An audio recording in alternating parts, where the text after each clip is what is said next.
Good morning, ladies and gentlemen, distinguished guests, speakers. Welcome to the first session of the BuildSG Lead Forum, jointly organized by BCA and JTC. My name is Rina, and I'll be your MC for today. The BuildSG Lead Forum series is a platform for the leaders of our built environment to gather and build knowledge as we champion the transformation of our sector. Today, we are happy to welcome over 100 of you from the BE leadership community gathered on site and another 700 attendees online to share and discuss on sustainability practices. In today's forum, themed Sustainability Journeys, Making a Difference to the Built Environment, we will be sharing on the Singapore Green Building Master Plan, as well as exemplary sustainability practices and projects, followed by a panel discussion on the vision and strategies behind them. We are honored to have a lineup of distinguished speakers and panelists this morning, each an expert in his or her field, to share with us their experience and expertise. Shown on the screen is an overview of today's program. Before we start, I would like to quickly run through some housekeeping matters. To the audience online, please note that you are on mute setting. Should you have any questions for the speakers and panelists, you may click on the Q&A button on your screen to type them in. As for the audience on site, we will prepare a microphone for you to ask your questions during the panel discussion. To kickstart our session today, we have Mr. Ang Kian Seng, Group Director of BCA, who will be sharing on the topic, Paving the Way to Sustainability in the Built Environment through the Singapore Green Building Master Plan. Mr. Ang will be sharing on how the Master Plan captures our collective commitment to pursue more ambitious sustainability standards in our built environment. Without further ado, Mr. Ang, please.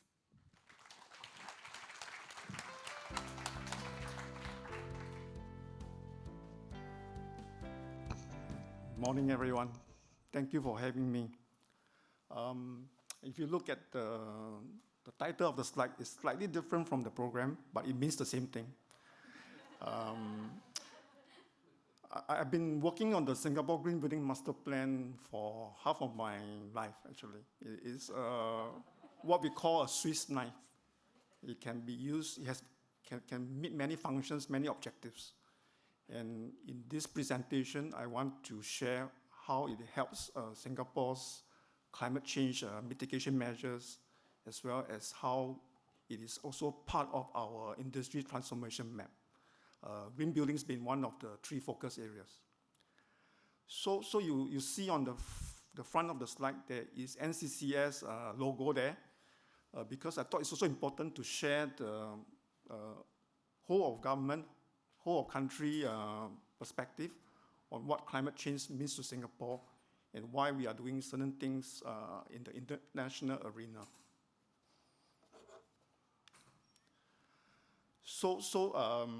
Yeah, this is what we keep hearing. Just not enough effort, a lot of talk, a lot of pledges, and I think we are quite far away from where we should be. So in Paris, there is kind of an agreement that we need to pursue efforts towards 1.5 degrees below the industry, the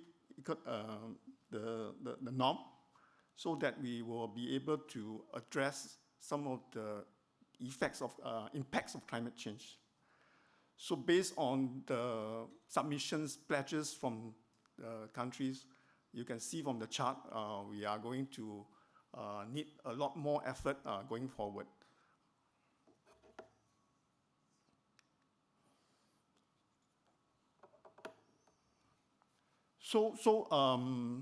What it means to Singapore?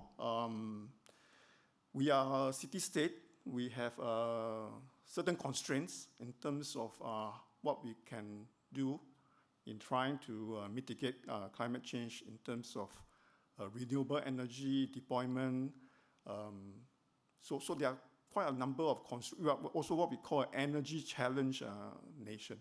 So from the building's perspective, I think you also can imagine that we are what we call a high-density, high-rise kind of setting.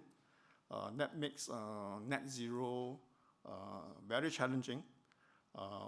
In our climate, very hot and humid, it also means that we need air conditioning And air conditioning will mean two things, that you will need electricity to power the air conditioning equipment and plants. And when you run the air conditioning plants and equipment, there is also this effect of heat being rejected to the environment. And that kind of makes the situation even worse. So we have to do much more. Yeah. So besides all this, you also will see from the slide that sea level will rise up to 1 meter, and there is already incidents of flash flooding occurring in Singapore, and the number of hot humid days will increase significantly over time. So we need to do two things. We need to really minimize our energy footprint, as well as to make sure our buildings are adaptable to some of these extreme weathers.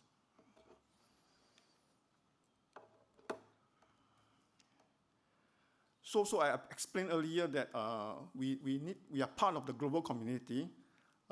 We have to play our role and contribute a fair share in terms of mitigation measures to ensure that we continue to be relevant in the global community.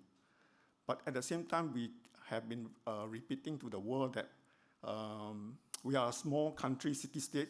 There are many needs that we will pose a challenge for us to be net zero.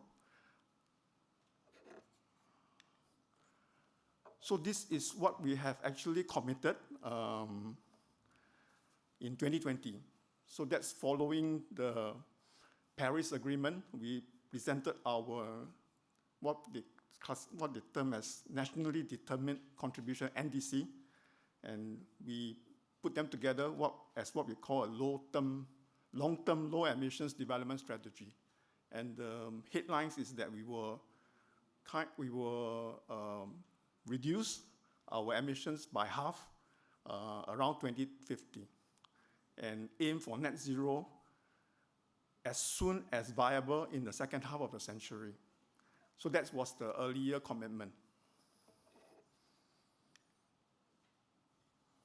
And to achieve that, we rolled out the Singapore Green Plan with 5 pillars, and this was launched last year. And maybe the point to note that this is going to be a living plan.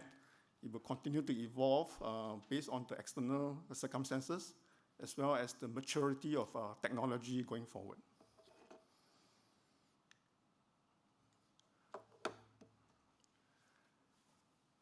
And as you can also observe, the people are really demanding actions. And there are what we call climate rally in Hong Lim Park. There was also a private member motion put in Parliament, both in 2021 and 2022. So there is consensus coming that we need to really up our game to address climate change.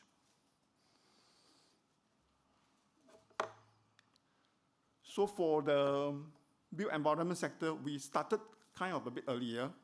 In 2020, BC and SGBC come together to what we call co-develop the Singapore Green Building Master Plan. And this Singapore Green Building Master Plan is meant to be a means to address and for us to contribute our fair share to the climate change mitigation measures.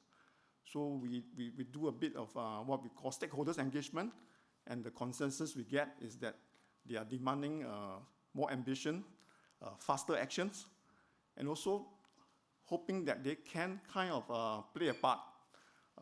And I think as leaders of the built environment sector, we have to prepare our infrastructure, our buildings, so that the people can also play their part in this battle against climate change.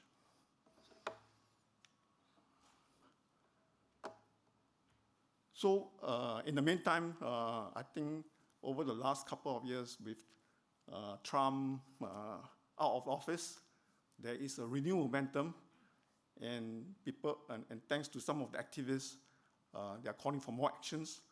The countries are all responding.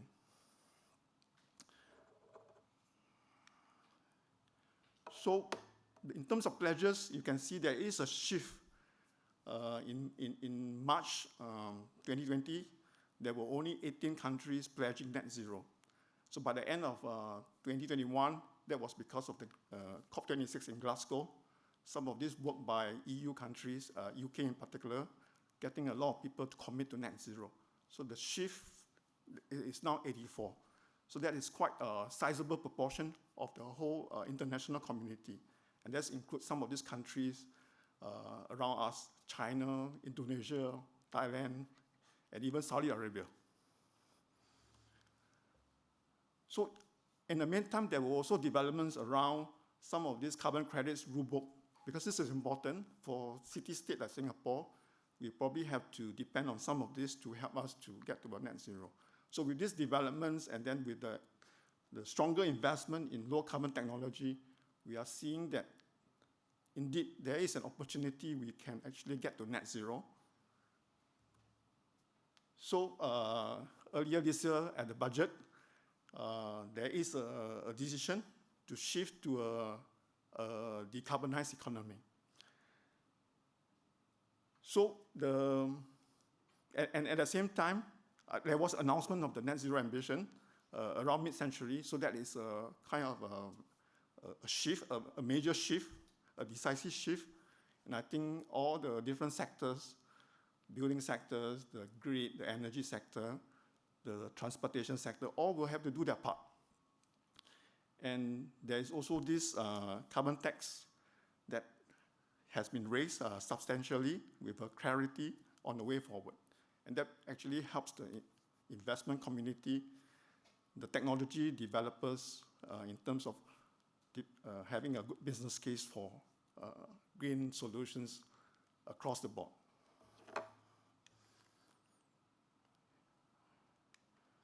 Sorry, the slide. So then we come to the latest iteration of the Green Plan. And in this iteration, there is the introduction of the green government, the green citizenship, and many other different new initiatives over the different pillars. So you can see the momentum will continue. So what is it in store for the green built environment sector? What do we have to do going forward? So as mentioned, we have been working on the Singapore Green Plan, Green Building Master Plan for a number of years. And the idea then was to kind of build the capability, the supply side, look at new developments, look at existing buildings, look at what are the technology available, and set the appropriate standards over time. So we have now come to 49% of the stock having met the minimum green building standards, but this won't do.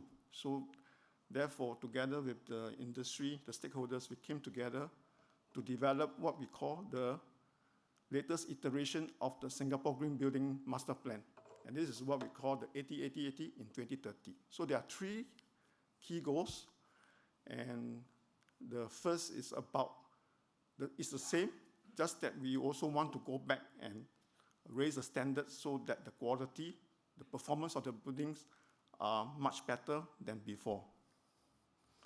The second one is about 80% of green built new developments meeting the super low energy standards. This is trying to set the stage for the next bound.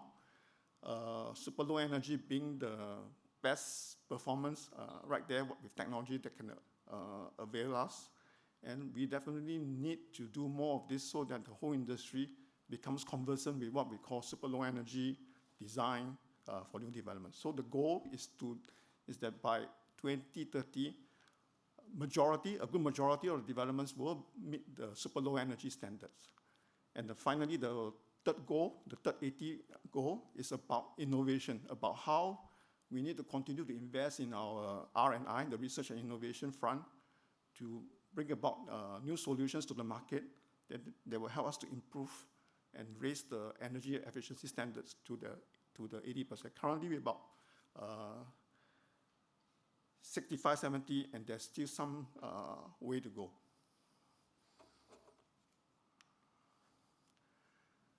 So very importantly, we also have put in place our legislation to really raise the standards. This is what we call bringing everybody up, and it's an important piece. So the regulations has been updated last year to really for new developments as well as existing buildings to meet these minimum standards. So this is an important piece because for climate change, we need the bulk of our buildings to also be high performance. And the other Swiss knife that we have is actually also what we call the Green Mark scheme. It is meant as a tool for climate change for sure, because we have embedded with a strong emphasis on energy efficiency. And that's our way to reduce the energy footprint and therefore the carbon footprint of our buildings. So in this latest iteration, we also have put in place what we call the different holistic sustainability considerations. It is actually to really engage the different part of the stakeholders. Some may be very keen on maintainability, some may be very keen on whole life carbon, embodied carbon, which is actually something many of our developers are also preoccupied because they have a portfolio around the world, and therefore they need to really account for their entire carbon footprint. And that's how our Green Mark 2021 will kind of meet the needs of all the different stakeholders in the value chain. So to support the existing buildings, we have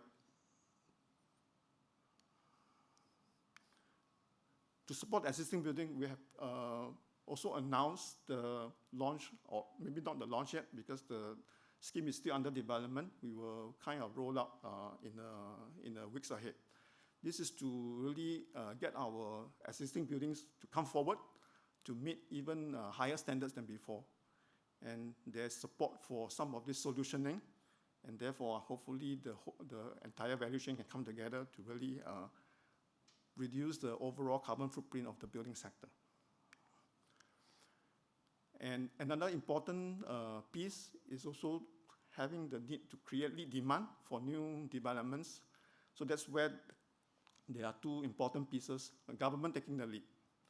And that's where under our BuildSG, we will require agencies to set very high standards to meet the super low energy platinum standards, as well as meeting the certain batches like maintainability, because we think that that is also an important consideration to ensure that the building in the longer run will continue to be maintained well and deliver the carbon abatement that is required for Singapore to meet our commitments. So, and at the same time, we also have something for the private sector, the BE Transformation GFA Incentive Scheme that was rolled out last year. So this is where developers can enjoy a bonus GFA if they meet the various industry transformation objectives. So that is not just sustainability, but also integrated digital delivery as well as DFMA. So it is what we call a very transformative incentive that will require the developer and the project team to come together early to meet all the different goals, and something that we hope the industry can take forward and really build up the capability. So a bit more information launched last year, and something that I think has created a bit of momentum. We have been talking to quite a few developers, and hopefully more can come on board. So, and maybe a bit more about the BuildSG. I think important point to note is that there is a commitment to bring forward, to be ahead by to take the lead in picking our emissions. So in the earlier set of measures, the Singapore kind of pledge, make the commitment that we will pick our emissions come 2030. But for the public sector, we say we will pick 5 years ahead of the economy. So what it means that agencies will then now have to look at how they have to really reduce the energy footprint of their new developments, if possible, set net zero as a target, But for existing, they also have to put in continuous measures to make sure that they continue to perform. Otherwise, it will be very challenging for us to introduce new developments, because if you pick, then there's no more budget unless you can introduce developments that are net zero, or you can carve out savings from existing portfolio and to allow for the growth of new developments. So this is an important goal, and I think with that, it will in a way create lead demand. The industry, consultants, the builders would respond with appropriate design strategies, solutioning. So there is also support for the FM sector. So this is where it's important for them to also up the game. It's very, very good that we can design well, set very high standards, put in the best technology, the latest cutting edge. But if the FM community couldn't upkeep it, then I think we are back to square one. So it's important to build this capability right to the FM sector, so that we really can close the loop. And finally, on the innovation front, we are getting support from the National Research Foundation to continue to support the BE sector in rolling out cutting-edge solutions for the green building sector. So we have the Smart Hub. The SLEB Smart Hub is a tool that the industry colleagues can make use of to benchmark your design, look for solutions. So we'll continue to make it as interactive, as relevant for the stakeholders. So final slide, to encapsulate what I have shared. The 80/80 in 2030 is an important step towards our net zero. We need to really raise the performance of our current stock so that we are closer to net zero. There's also a need to build capability in SLEB so that there is what we call capability going forward to also look at beyond SLEB at net zero. And then continuously, we need to support the R&D community to innovate and roll out new solutions to the market. And not forgetting that there is also support for the FM to make sure that we really close the loop.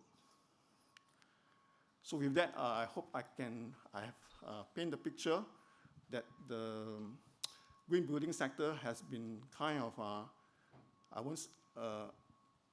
it is a journey, and we're continuously setting very stretch goals. And I think now that the net zero is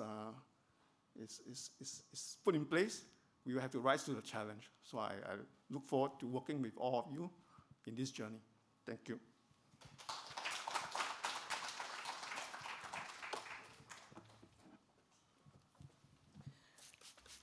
Thank you, Mr. Ang, for setting the context of the forum with his sharing. Our next presentation is Punggol Digital District, the next generation smart and sustainable district. This topic will be presented by two of our distinguished guests, Mr. Kok Po Jun, Group Director, JTC, and Architect Chan Iman, Director of WOHA. Mr. Kok is experienced in mixed-use physical planning, industrial development, residential property development, marketing, and lease management. He was instrumental to the master development of the One North project, Singapore's icon of the new economy, which combines work, live, play, and learn elements. At the Tianjin Eco-City, he brought along his vast experience of planning and development of smart green cities and contributed to the creation of vibrant residential communities and urban spaces. Architect Chan Iman has been associated with WOHA since 2002. In 2011, he was acknowledged as a leading young architect in 20 under 45 by Singapore's Urban Redevelopment Authority, URA. Throughout his career, Iman has led and completed award-winning projects in key development sectors, including residential, commercial, conservation, institutional, and hospitality. Without further ado, let us now welcome Mr. Kok Po Jun, followed by Architect Chan Iman.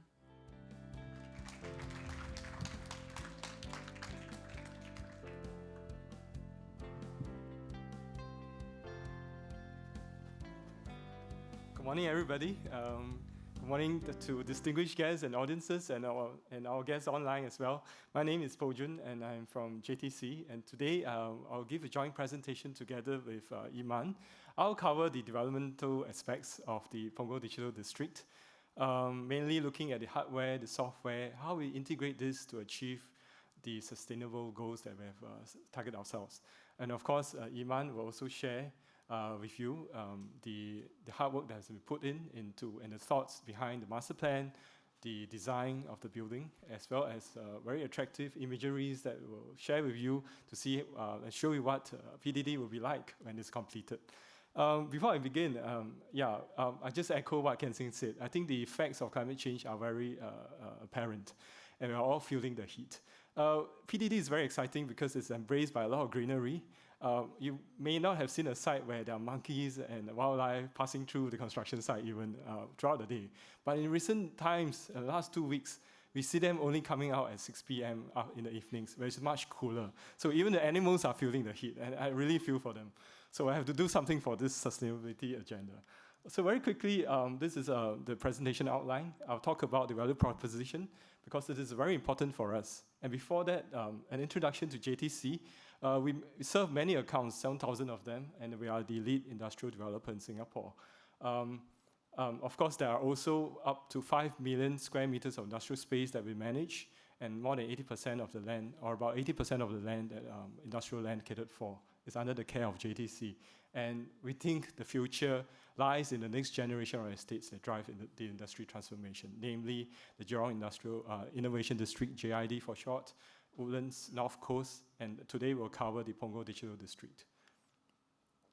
And of course, the future of industrial will be smart and sustainable. We embrace what we call BIG, beautiful, interactive, and green. And sustainability is the heart of the greenery that we like to provide for the expectations of our customers, in their engagement, in their experience of what our building and developments are about.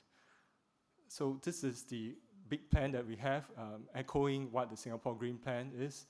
There's a lot of resources put into key initiatives where we help customers, industrialists, and influence them towards evaluating their sustainability goals and so forth, working together with TUSUD, for example, and A-Star, for example, in the Green Campus initiative. You also have heard about the solar program and the solar land program that we have, promoting the use of renewables. And in all, the outcome is very simple. It's very, very straightforward that we want to reduce carbon footprint in our operations, in our development, as well as help to influence and encourage our tenants to join us on this bandwagon. And yeah, very quickly coming to PDD, it is a strategic project for us, a strategic national project in which we aim to showcase our Smart Nation initiatives. We target key industries in cybersecurity, AI, robotics, blockchain, fintech, and smart living. The whole ecosystem and positioning is very important for us because we believe this is what brings our tenants, our like-minded tenants together and building a very sustainable ecosystem that will help shape our economy for data science and data industries. So let me begin to show you the context of where we are. We are located at Punggol Digital District. Here, it's a very attractive environment because it's one of the few or the only one business park that is next to a very beautiful waterfront and next to Coney Island. And that allows us to provide and design for a very attractive environment, a natural environment, as I outlined earlier. It's on building within a 50-hectare footprint. First phase is 10 hectares about, and we're attracting 12,000 students from SIT, as well as 28,000 jobs provided for when it is completed. So it's under construction now. We started in 2020, and we seek to complete in 2025. So this is the broad layout of the development. We are building 8 towers in phase 1 to be completed in 2025. It is to highlight that this is a mixed-use development, incorporating different mixed uses, service apartments, hotel, commercial, retail, within many stops in one integrated business park environment. 300 hectares, 300 square meters in all for the business park and the mixed-use spaces. This is where we are. Again, this is the first time that we are so closely stitched together with a tertiary institution, in this case, the SIT campus, providing the talents and the teaching staff that will integrate with the business park ecosystem, which is marked in blue on the plan. And you can see that it's a green area that is park zone that has been conserved from the very old Punggol Road that we have and the existing trees that we talked about. So the wildlife actually migrates between the parks and the Coney Island, if you like, and it's a very interesting site. So we believe a collaborative ecosystem is a sustainable one, and we have put a lot of efforts in promoting that. There are 3 elements to it: attracting talents, partnerships, and test bidding. I'll go through very briefly. So the talent pool, we have the SIT, as I explained earlier, 12,000 staff, and when all the 5 campuses integrate into the current campus in 2024, I think that's where we'll get all the talents that we want. And as well as the anchor population around us is a young population within Punggol, and quite a big one, sizable one to support. And these are young families who also provide the right talents and environments within PDD.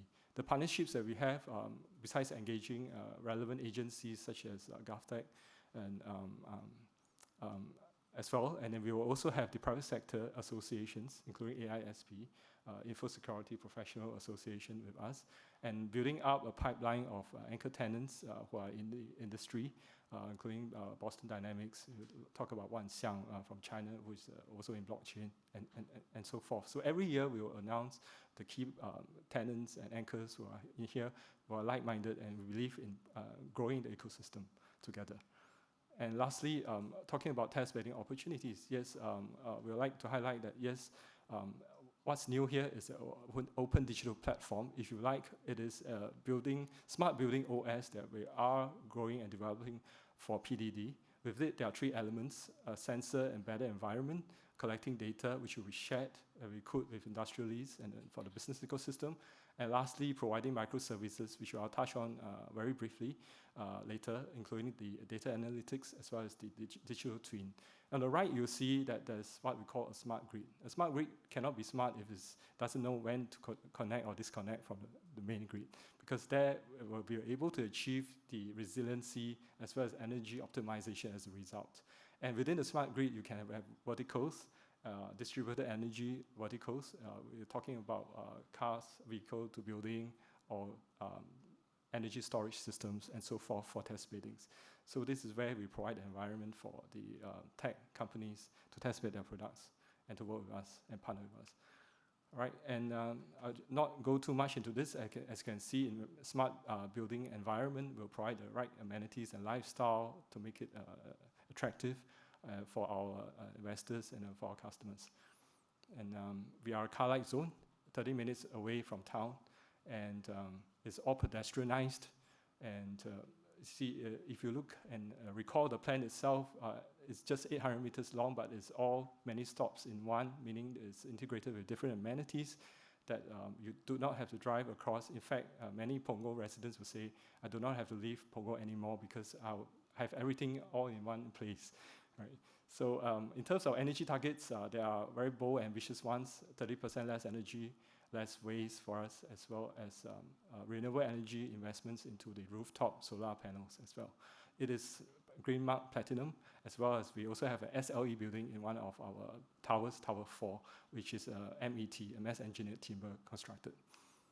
Right. So this is a seamless master plan we spoke about, all in one. It requires a lot of effort and integration with different authorities and agencies to bring these services to our residents and our business community. And if you look at the cross-section again, it is intensive mixed use, bring different users together. You don't have to walk too far across to SIT. It's only 30 meters away. The amenities are all there. Shopping along the campus boulevard in the middle, it is covered, so you are protected from the elements. You don't have to travel, so it reduces carbon footprint as a result. We are also closely connected to the neighboring community, link bridges, working with NParks, LTA to cut across to the nearby North Shore and North Point, the Punggol Point Residence Estate. So the integrated infrastructure is important. In the past, we have developed physical infrastructure first, but without the digital infrastructure. And we realized there are problems along the way because it's difficult to integrate the various systems downstream. Here, we take the advantage and opportunity to integrate everything up front by bringing in the Smart City OS in our newer developments. As you can see in this picture, before, all the work is integrated vertically and across different multiple systems. You see different lines cut across the command centers to the different vertical systems. On the right, you see that the ODP helps to integrate many of these systems, speak to each other, and interoperate with each other. So it brings about many possibilities for use cases, whether it is for FM services, managing the building, or whether it is for front-end and back-end services that serves our customers, whether it is the retail environment or the business park environment. The ODP as a digital twin is exciting because in the real world, we have the live environment, but we can actually model this in the virtual world where everything is live and is being replicated. And we can monitor and simulate different situations by bringing in products and services that will be actually simulated in a real environment, therefore cutting a lot of resources in test bedding some of these new products or test cases. And this can manifest itself firstly in our FM services. And our goal is that once there are various levels of digital twins that we can work towards. And at the level 3, where we're talking about predictive twin, is the level at which I think we have enjoyed the benefits of how and the cost manpower services and from the FM. So this is an example. Many of us in the line, FM line will have experience where some of our smart meters are not working and we don't even know about it and are quibbling with our customers sometimes about what was the actual reading and stuff like that. But I think with the data that we can collect through a sensor embedded environment, I think we can have early fault detection. We will have known exactly where things have gone wrong and allow for preventive maintenance. So this really cuts, as outcome, efficiency is improved, cuts down on time, as well as cost of maintenance. And one example of what ODP can give us. And we believe with this digitalization, first of all, getting everything digitized is one, and to digitalize, and there'll be trial and error efforts, and how these processes can improve with the information and the data we have. And lastly, stage 3, if we could then transform ourselves digitally and enjoy all the benefits of the data tech-driven environments, then I think we have gone somewhere in enjoying and transforming our cities through ODP. Last bit, I'll touch a bit on some of the distributed wide smart services that we have, district cooling, waste collection, pneumatic waste systems, and so forth. And then I mentioned earlier about the MET building. It is carbon negative, so it brings down at least about 200 tons of carbon emissions embedded within our carbon footprint. In terms of energy summary, it is Green Mark accredited, so we have achieved up to 30 to 40%, both in terms of lowering from the baselines of typical business park buildings. Bearing in mind the challenge is quite difficult for business parks because they are catered for industrial users. Many times they are very energy heavy users, including data centers, including business park that's intensified with laboratories and dry labs and so forth. And of course, we have also pumped in the portion in green, if you look at the energy bar on the right, renewables, to bring down to levels of about 34% to up to 40% of energy reduction in our SLE building. So in the end, we hope that we could cross the barriers of what the super low energy buildings will be at 40%, one step closer to net zero that Ken spoke about. We believe this is a practical way, a tech-enabled way to achieve a sustainable district, and not forgetting that technology being one aspect, but I think human behaviors and our mindsets is another in achieving this goal. So with that, I will stop here, pause here, and I'll pass the mic to Iman to talk about the master plan and the development aspects. Thank you.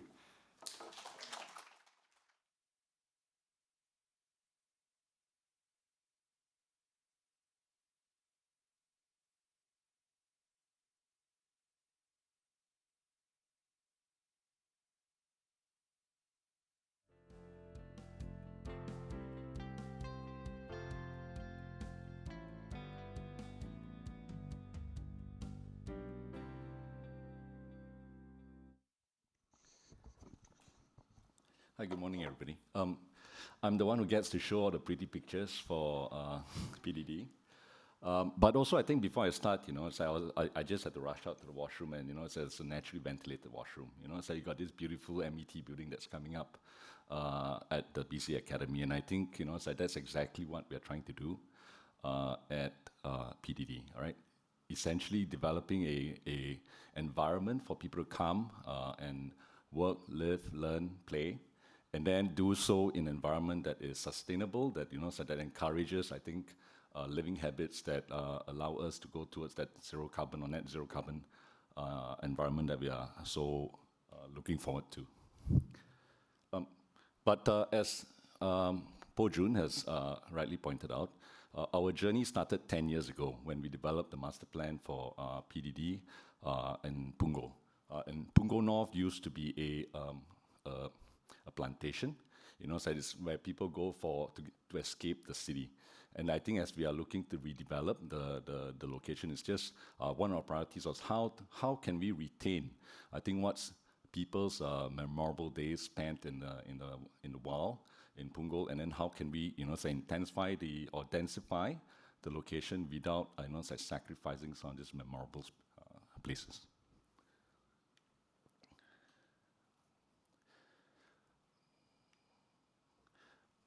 PDD comprises of two components. I think there's the industrial or the business park component together, which is coupled together academia that Pujun has brought up. It is essentially bisected by two major pedestrian thoroughfares that allows people to navigate the site freely on grade without having to cross roads, without having to and within shady boulevards that are covered by trees and and populated by activity generating users like retail and F&B outlets. It is the entire business park is 22 hectares in size, but the phase one that we're developing, which is highlighted in the slide here, is actually 11 hectares in size. When we first sought to develop the master plan, I think there was a lot of initiatives that that enabled us to achieve, I think, some of those big plans that we had. One was the fact that it's an enterprise district that allows us to go beyond certain boundaries that policies would have set for the development. The other one is that we wanted very clearly to develop a place that so we used to hear live, work, play, but so here there's a learn component as well, and that's very transformative for this development because this entire district, because that allows, I think, the business park to integrate fully with academia.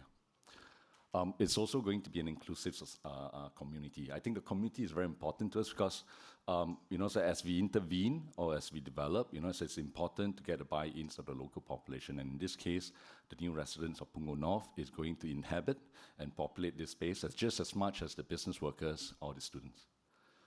It is a smart district. I think Pojun has touched on that. I wouldn't go into that. And also, I think it has the ODP as well as we are looking forward to integrating how we want to integrate the physical infrastructure with the softer side of it that allows us to support, I think, the local communities and the population. These are the people that we're looking after, or looking to work with, and between them, there's lots of synergies that allows, and I think our role was how we can support and allow that interaction and collaboration to exist across the three different population mix. Also, there's a lot of programs. It's like when we looked at it, it's like the program is designed in such a way that they integrate three-dimensionally across the building, and it's like how all these various nodes allow people to intuitively find their way around the development, but also allows us to develop synergistic wayfinding or path between all these programs. I spoke a bit about density. So in Singapore, I think we have always been challenged by the fact that we're land scarce and we need to build in a dense manner. But also, it's like Punggol is a greenfield site, and there's a lot of beautiful nature and fauna that we would like to conserve. The solution, of course, that we adopted was one where, it's like we try to, at Warha, we try to look at ways where we can develop in a hyper-dense environment that does not sacrifice amenity for its community. And here, it's like the aim is that we wanted to, the picture on the right shows, it's like the kind of environment we're going to create, retaining the park in the center, allowing the activities of the students and the workers to coexist with nature, and it's hopefully the monkeys that Pujun highlighted earlier can find its new home. A lot of programs, a lot of different stakeholders. And one of the challenge, of course, is how can you bring all this together in a manner that allows it to coexist harmoniously. Our solution, of course, is to what we call the club sandwich effect. It's like having all these ingredients come together and then you just take one big bite. It's super yummy. So I think we think that there's tremendous synergistic opportunities when we combine programs, when we stack it together. We shorten the links between them, and we allow it's like the interaction to exist across all these different programs. One of the ideas when we're looking at the master plan, of course, is also to reference, I think, a traditional rainforest and the different layers that you have. There's something to learn from nature, and in this case, it's at the highest level, which is the emergent layer, shades, it's at the layers below it, and then you've got all the different activities that takes place in the different layers. So, for instance, like the canopy layer directly below the roof, it's like where all the academia and the workspaces are. Then you've got the understory, which is where all the ground activities are happening, and that's where the community exists, where people come together. And then, of course, the forest floor, which is where, so the roots are and all that. And this is essentially the backbone of the development. And servicing layers and levels actually push below ground to free up the ground plane. So this is actually translated in a diagram, as you see on the screen. So the different layers exist in PDD. The blue layers are actually the basement service layers. We got all the district amenities located here. Cars are actually transferred to this layer. It's like essentially freeing up the ground for activities by the community. You got the retail activities. You got the hawker centers. You got all the event spaces occurring on that layer. And then, of course, above that is academia, and then on the top, it's like PV panels and urban farms that allow us to to harvest, I think, some of this energy and food.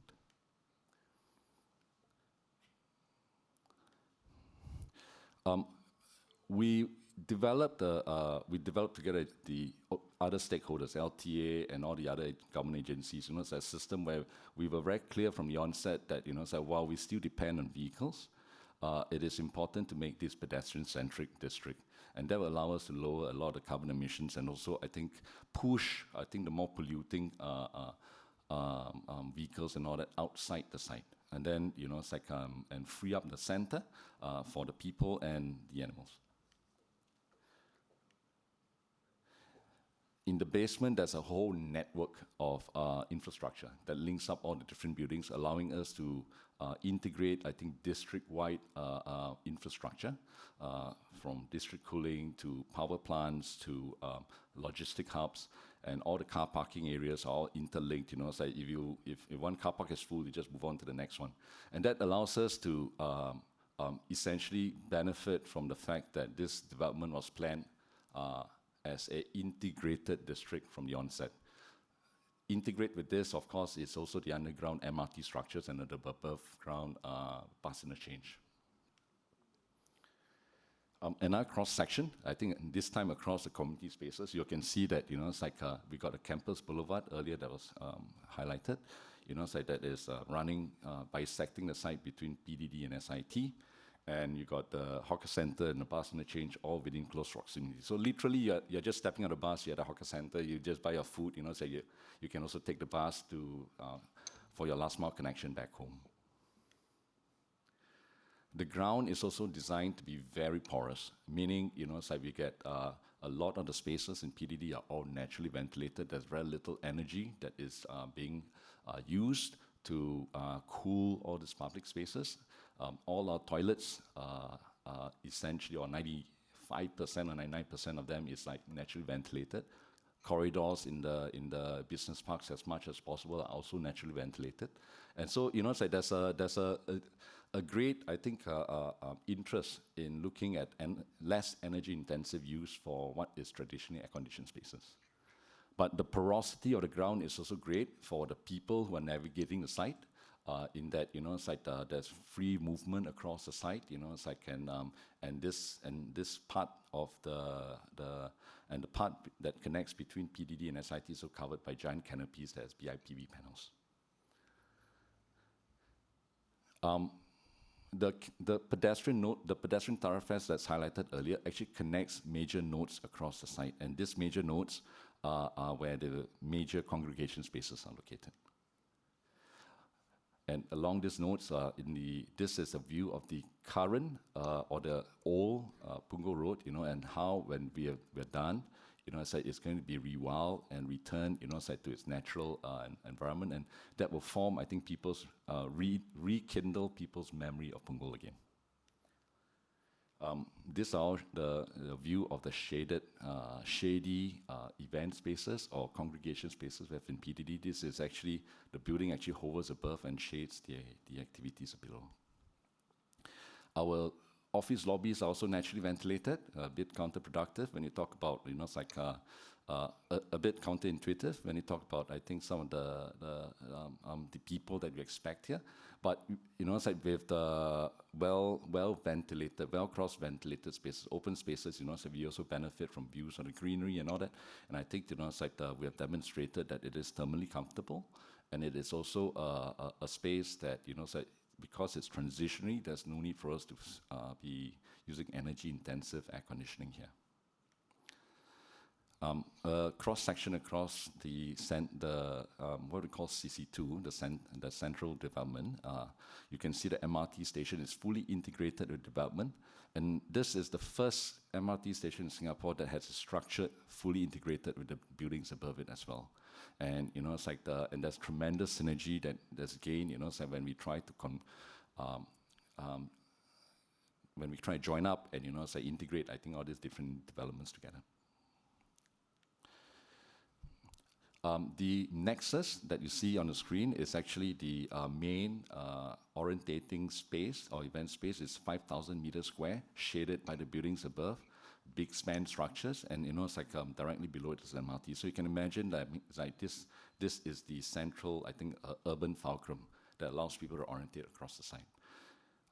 And we imagine that this will host a whole series of events, and this space is actually joined via a thoroughfare directly to SIT's forum space. And, you know, so together the two will become, I think, the hive of activity for the residents.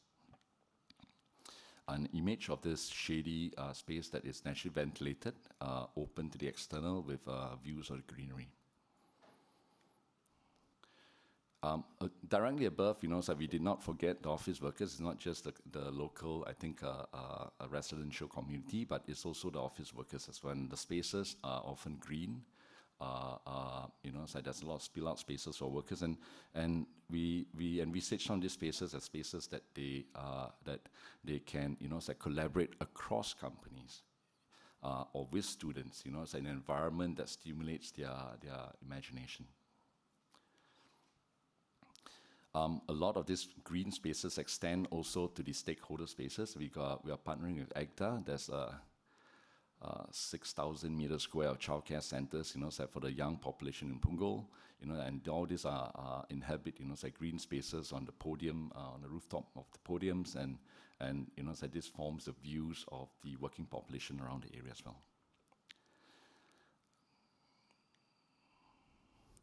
The collaboration loop, I think there's a bit of discussion about it. I think when we're developing, because we're developing a master plan as a whole, it was possible for us to interlink and interconnect all the different buildings that's coming up in phase 1. And that allows the academia and the JDC to share spaces and embed the activities of each other within on the opposite side, and in that way, you know, it's like encourage people to move between buildings And through that, that hopefully there's collaboration and cross-fertilization of ideas that takes place in all the meeting spaces or spontaneous meeting spaces that is peppered around this collaboration loop. The loop, as you can see, connects all the buildings on an upper level. And then, so there's all these green spaces that are designed for spontaneous meetings. It's like pods, meeting pods, sitting areas, discussion areas, and all that is around a lush greenery. A cross section. This is a section showing so how the different spaces, the collaboration loops, and all that are actually connected, and how people can move through the building without necessarily going through the secured, business park areas. And then on the roof, it's like the entire development is actually designed for PV panels that can then supplement the energy needs for the development.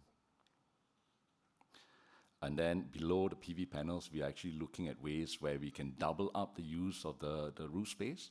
And, so directly, we have PV above, and we got urban farming activities below it. This is just a series of pictures, it's like going through Campus Boulevard, showing the wide pedestrian avenues and tree-lined avenues, and the kind of activities that we can inject along this avenue that supports, and encourage people to move along it. So a whole series of event spaces or gathering spaces that can be programmed, to entice the local population or support the local population too. Views of the campus plot and all the overhead connections between the different buildings. And the boulevard actually opens out on sites to the different nodes, and so to the retail activities that are lining the boulevard. Where the boulevard crosses roads and all that, this is literally crossing New Punggol Road. It's like that's like a 10-lane road. It's like when you are walking on this, you literally don't see the roads. So I think the idea is that this entire pedestrian boulevard is green, and so we try to minimize, the presence of traffic. And then the boulevard actually culminates at the Coney Island, Serangoon Reservoir. And over there, there's F&B activities, again, to benefit from its proximity to the waterfront, a lot of activity spaces for families and also workers and students. And there's a large, event space here as well as a termination to Campus Boulevard that allows the community to come together. That's, generally what we wanted to share, with regards to PDD. Thank you.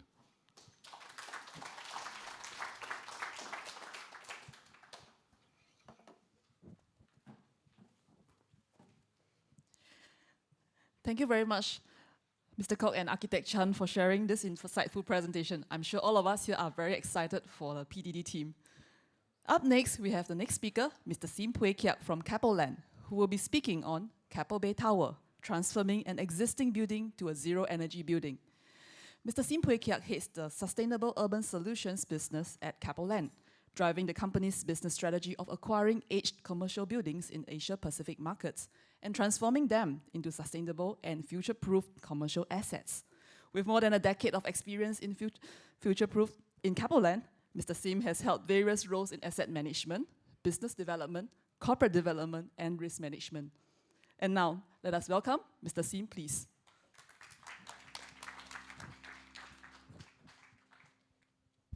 Thank you. Very good morning, everyone. It's great to see everyone physically. Right, so just a quick sharing, right? So yesterday I was here more than 24 hours ago, checking out the venue, looking for the best spot to stand so that I look best in front of the camera, right? And I was told that the position that I should be presenting is behind the rostrum, right? And I was like, I've never presented behind a rostrum before because I do not like to have a barrier between myself and the audience. I like to stay engaged to the audience, right? And the speakers have to stand behind the rostrum because of a certain technical consideration, right? But you know what? Within 3 minutes, the BCA team said, no problem, technical consideration taken care of. Here I am standing in front of the rostrum rather than behind, all right? The only compromise I have to make is that I cannot move around, right? Like what I used to do, because otherwise the 3 cameras will have to follow me around, right? So kudos to the BCA team, all right? This is a true reflection of agility. Thank you very much for the hard work and having to deal with difficult speakers like me, all right? Okay, jokes aside, right? My name is Pui Kiak. I'm from Kaplan's Sustainable Urban Renewal business, right, which was very recently formed only earlier this year, right? So a little bit of background. So I was asked to return to Kaplan about a year ago to take a look at the various sustainability initiatives, achievements, and to see how might we be able to leverage on all this and to create a new business model, right? So yes, today I will be talking a lot about what we have done at Keppel Bay Tower, but I think more importantly is that I want to share with you is that how are we integrating the economics, the financial, and the business side of things into sustainability. Yes, I forgot about this. Thank you very much. Right. Okay, first of all, very quickly about us, right? Keppel Group is an integrated business providing sustainable urbanization solutions in the focus areas of energy and environment, urban development, connectivity, and asset management. For Kaplan, we provide innovative and multifaceted urban space solutions for quality homes, offices, malls, and large-scale development in the key markets of China, Singapore, Vietnam, and the growth markets of India and Indonesia. So our vision is to be a leader in redefining urban spaces for a sustainable future, and our mission is to deliver innovative solutions that enrich people and communities. So we have created some of the best and most sustainable commercial assets in Asia. Of course, most notable is Keppel Bay Tower, where we successfully transformed it to be Singapore's first BCA Green Mark Platinum net zero energy commercial building. And the Keppel Towers redevelopment project that's ongoing to be Singapore's tallest BCA Green Mark Platinum super low energy building. And these are on top of the other premium grade office assets that were built in Singapore, like the Ocean Financial Center, One Raffles Quay, Marina Bay Financial Center, and in China, Park Avenue Central and Season City. Right, the question is, what is our motivation to focus on sustainability? Right? I think everyone is well aware of Keppel's commitment to sustainability because we see climate change as an existential challenge, and we support both international and Singapore government's effort to accelerate climate action. Internationally, we support the United Nations Sustainable Development Goals, and in Singapore, we support the government's SG Green Plan. So, on the United Nations Sustainable Development Goals, Kaplan is supporting 6 of the key goals. Right? They are, firstly, we are committed, right, for all our new commercial developments to be certified to support health and well-being. And we are committed to invest 2% of our profit, right, to invest in innovations and support sustainable development. Right? And of course, we are committed that 100% of our new developments to be certified at least BCA Green Mark Gold Plus or its equivalent, and to achieve 100% reduction in absolute energy usage by 2030 and another 20% reduction in water usage per square meter from our 2020 level by 2030. Right? To up our game, last year we announced that we are going to halve our absolute scope 1 and 2 emissions from 2020's level by 2025 and to achieve net zero by 2030. And of course, we will continue with a collaboration with the local partners and stakeholders in the various markets that we operate in. So at the Keppel Group level, right, we have an action roadmap that will drive us towards excellence in ESG through 9 key strategies, of which Kaplan's Sustainable Urban Renewal business is working on 4 of them. Right? So this 4 includes refocusing our portfolio of sustainable urbanization solutions. Second is to tap on renewable energy. Third is to green our group's properties. And fourth is to invest in sustainability-related innovation. Right? So our decade of focus on sustainability has started to yield benefits and results. Right? So today we achieved a total of $68 million in annual cost savings from our commitment to sustainability. We have won 89 Green Mark Awards, of which 1 is a Platinum Zero Energy, 1 is a Platinum Super Low Energy, and 16 Platinum Awards, translating to a total of 115,000 tons of yearly emission savings and 280 million kilowatt hour of yearly energy savings.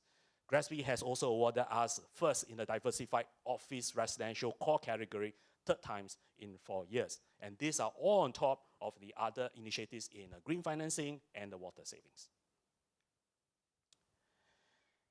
Okay, So let's take a look at Keppel Bay Tower and what we have done to make this a first commercial Green Mark Zero energy building. A very quick overview, right? Keppel Bay Tower today is about 20 years old. It has a 18-story office tower with a 6-story office podium with retail on the ground floor. GFA is right under 42,000 square meters. And today, the EUI of this building is right under 115 kilowatt hour per square meter per year. If you look at EUI, right? Singapore average commercial, right? EUI was at 221 in 2017. And today, I think we should be better now, right? So in 2020, the average commercial EUI is 185. So kudos to BCA and the various stakeholders in the built environment. This is a significant more than 16% reduction. This is average, right? So at Keppel Bay Tower, right, pre-2017, we were above 200 EUI, right? So in 2017, we have undergone a traditional asset enhancement initiative, which is typically comprised of upgrading of the chillers and things like that. And that helped us to bring down our EUI to 167, and thereby qualifying us to be certified Green Mark Platinum, right? But we know that that is not the end, right? That is not it, right? We know that more can be done. And in 2018 and 2019, my colleagues have spent a lot of time, effort, to investigate and to find what are the other solutions that we are able to put in the building to drive further performance enhancement. And the result is, by 2019, the EUI for Keppel Bay Tower now rests at 114.5 and qualifying us as a super low energy and subsequently awarded the Green Mark Net Zero, right? And today, at this EUI level, we are about 40% more energy efficient than a typical average commercial building in Singapore, right? And what we have done is that we have proven that with our sustainability initiatives, we are able to add economic value to the asset, right? Based on our calculations, Keppel Bay Tower's valuations has gone up by over $12 million purely from energy savings, right? And this number is net of investment, right? And that translates to close to 3% of valuation enhancement, right? And this is only energy efficiency, right? So if we start to focus on other aspects like productivity, reduction of manpower, and creating a green and smart building by be able to attract tenants, right? We could be seeing greater valuation enhancement. So that is our business today. So what are some of the new solutions that I put in, right? I will just quickly go through this, all right? I'm not technical, I'm more commercial, right? I'm quite sure that some of you are very familiar with this. First up, right? Cooling tower water management system. We have also looked at enhancing the AHU fan system to a lot more efficient ones. We are constantly looking at testing new innovative solutions. So the one that you see up there, aircon net, comes from Japan. Some of you may be familiar, all right? But I was told, right, the aircon net comes in these hexagonal shapes. So when the air passes through it, right, it breaks down the water particles in the air into smaller molecules. And with smaller molecules, you require less energy to cool down the air, right? So we are constantly on the lookout on innovative solutions, test them up, and if they works, right, we will be looking at putting them as part of a suite of solutions to deploy across our assets in the region, right? And of course, next is retrofitting all the traditional lighting to LED and the right places put in the smart lighting control so that we are more smart in terms of the usage of the lighting. And of course, not forgetting, right, at the end of the day, it's all about renewable energy. So we have put PV panels on every single possible place on our rooftop, right? But we are limited by the rooftop space, right?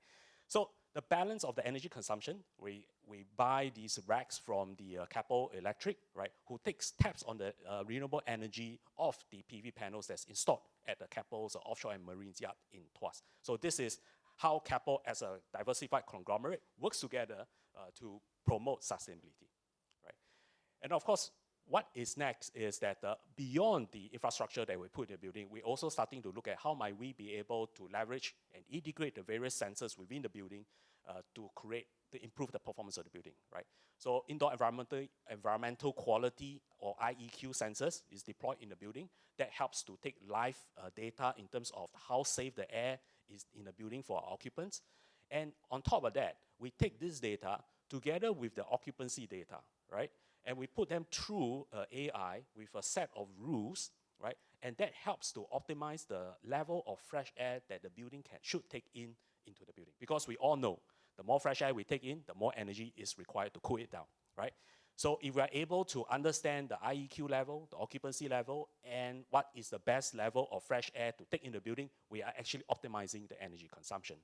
And of course, what is most important is how might we be able to leverage on digital technology to help us to become more efficient, right?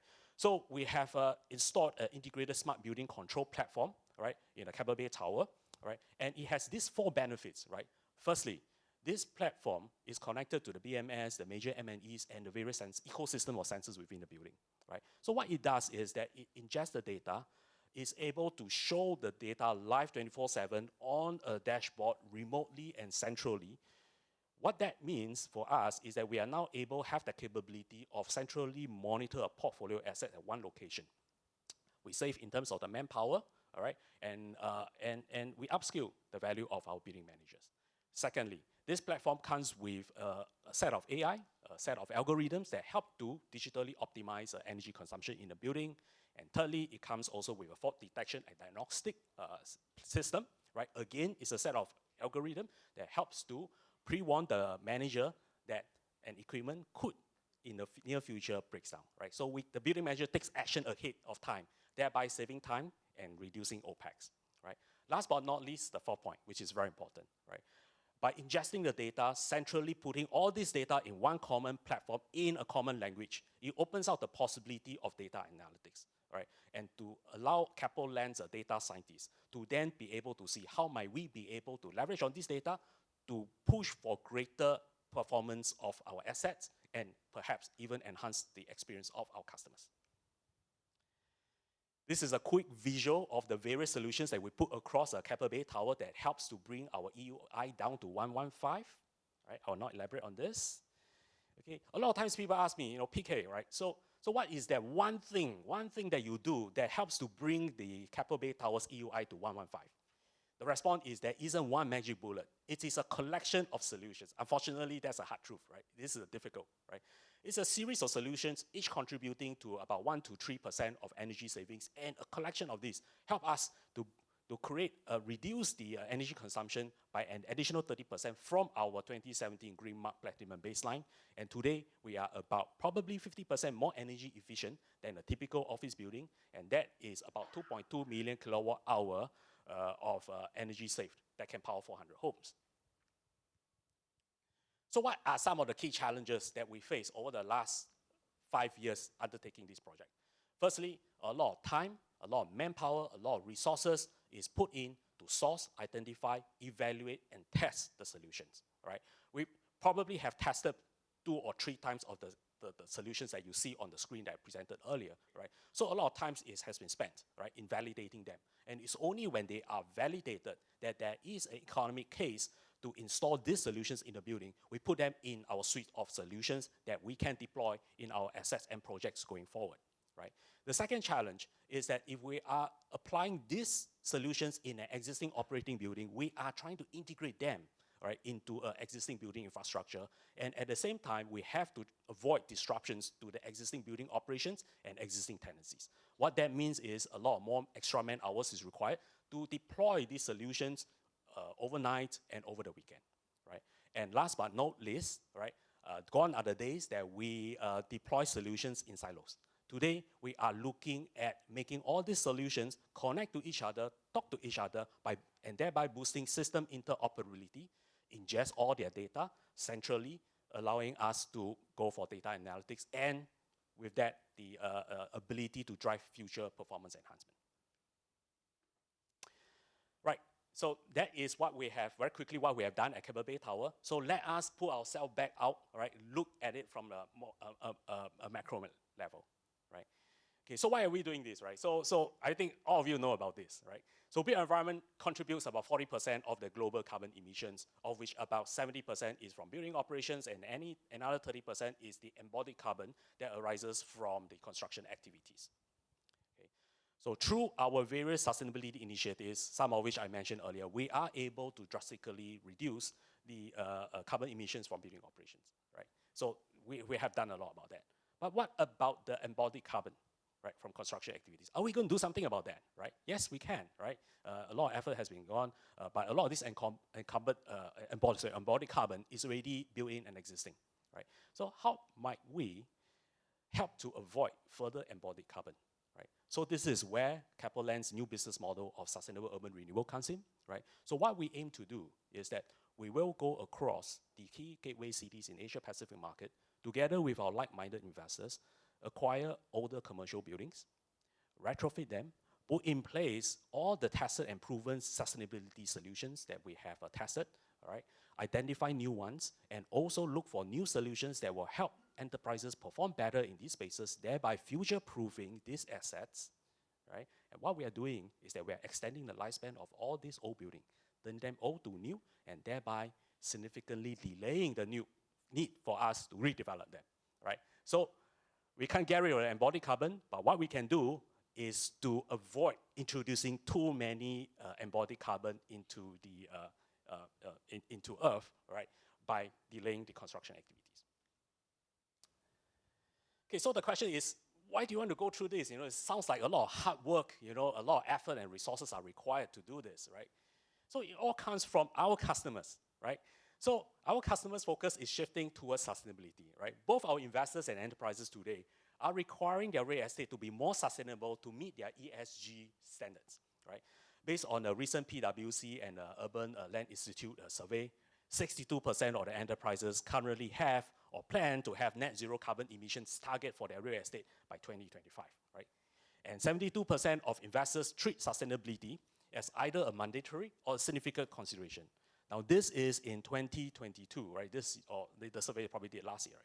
So what this means is that this figure is going to only go up, right? So therefore, it is very important for us to stay ahead of the curve and to start to pay attention to sustainability and how might we be able to make sustainability our business going forward, right? So two strategy, right? So as mentioned earlier, what we are doing is that we are looking to acquire older commercial building, greening them, future-proofing them, all right, and adding in enhancing the asset valuation of this building. So this is our new business model, right? Vis-a-vis the older model of a developer's profit from a greenfield project, right? So we are looking at how are we going to earn profit from sustainability. Secondly, the more we do this, right, the more capabilities we are building, the more experience we are building, we are building our track record, and we are looking forward, right, to provide this sustainability capabilities and experience as a service to our like-minded investors and other asset owners who may not necessarily have the skill to sort of house this capability in-house, right? So these are the two key business strategy going forward, and this is how we are going to integrate the economics, the financial, and the business model side of things into sustainability. And with this, I end my presentation. Thank you very much.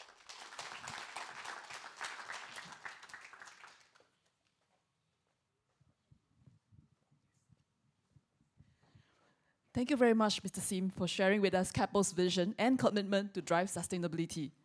Up next, we have Ms. Farizan Davasat de Morong from Green A Consultants, who will present on the topic Sustainable Consultancy, paving the way to mainstream higher sustainability targets in buildings, and what it takes to drive the change.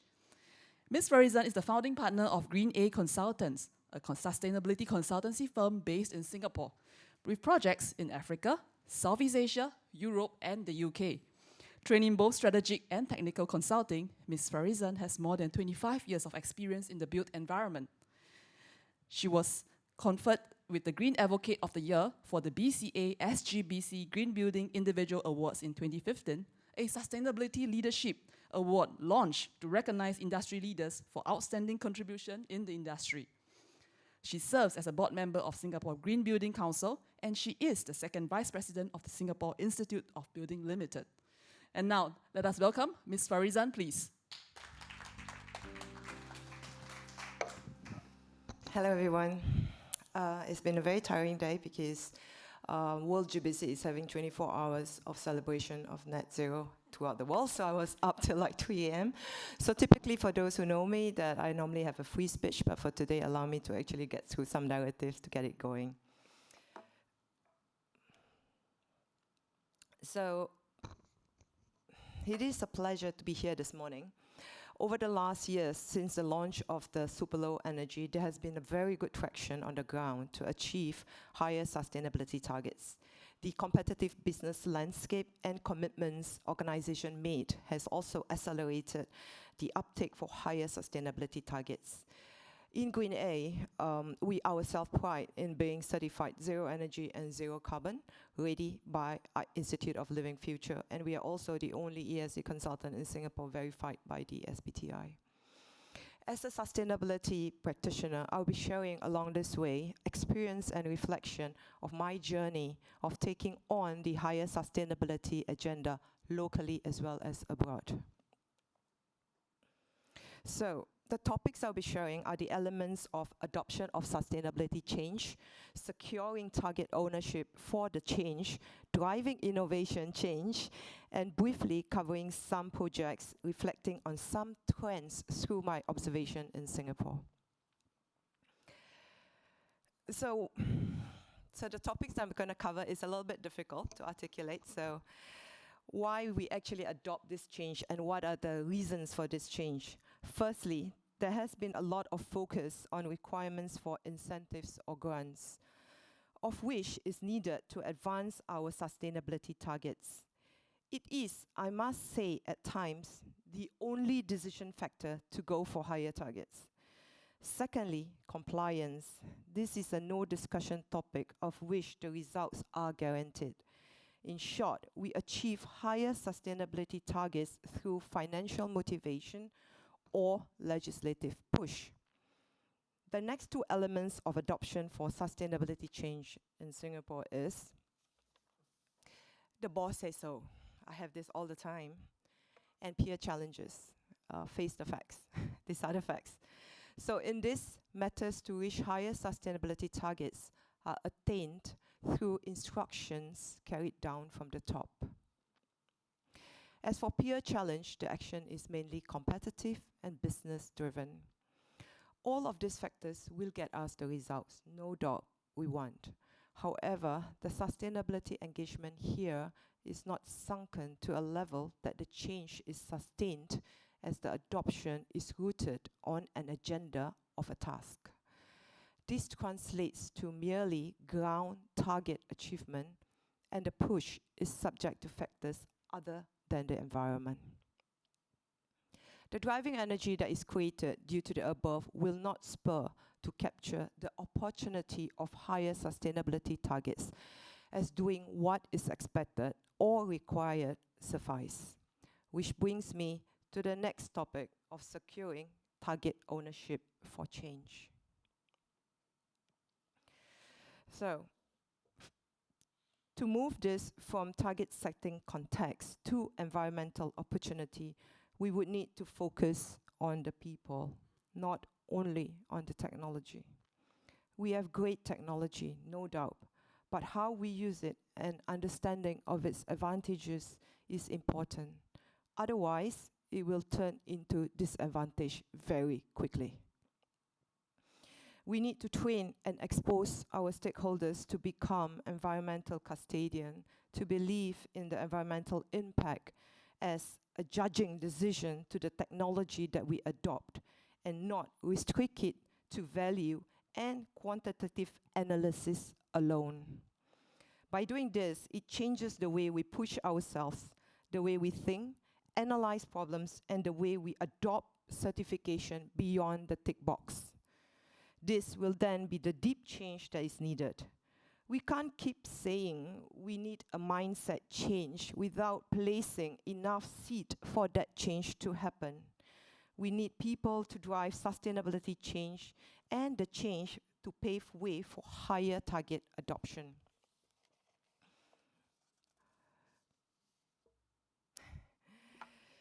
So I'm going to talk about organizational drivers. Sustainability organization drivers have been very well spoken in presentations by organizations. However, the message is rather singular. The focus on energy saving and money makes up the business case seen, no doubt. And yes, it is logical, and yes, it's a push, and yes, it saves energy. However, it has to relate to save the environment. How does this relate to the people and planet? We spoke about the IPCC report, the temperature rise, but our message is still singular, that is saving money. We need to emphasize on the people and the planet, along with the message of profit and economics. we need to also communicate the effect of cooling that has onto the environment, as what Kian Seng has mentioned, the effect of refrigerant leaks. Without this, the decision made on the ground level would not take into account environmental, but merely commercial, and this will restrict the sound decision needed to elevate us to the next sustainability targets. That is why we need the next bit of organizational drivers, which is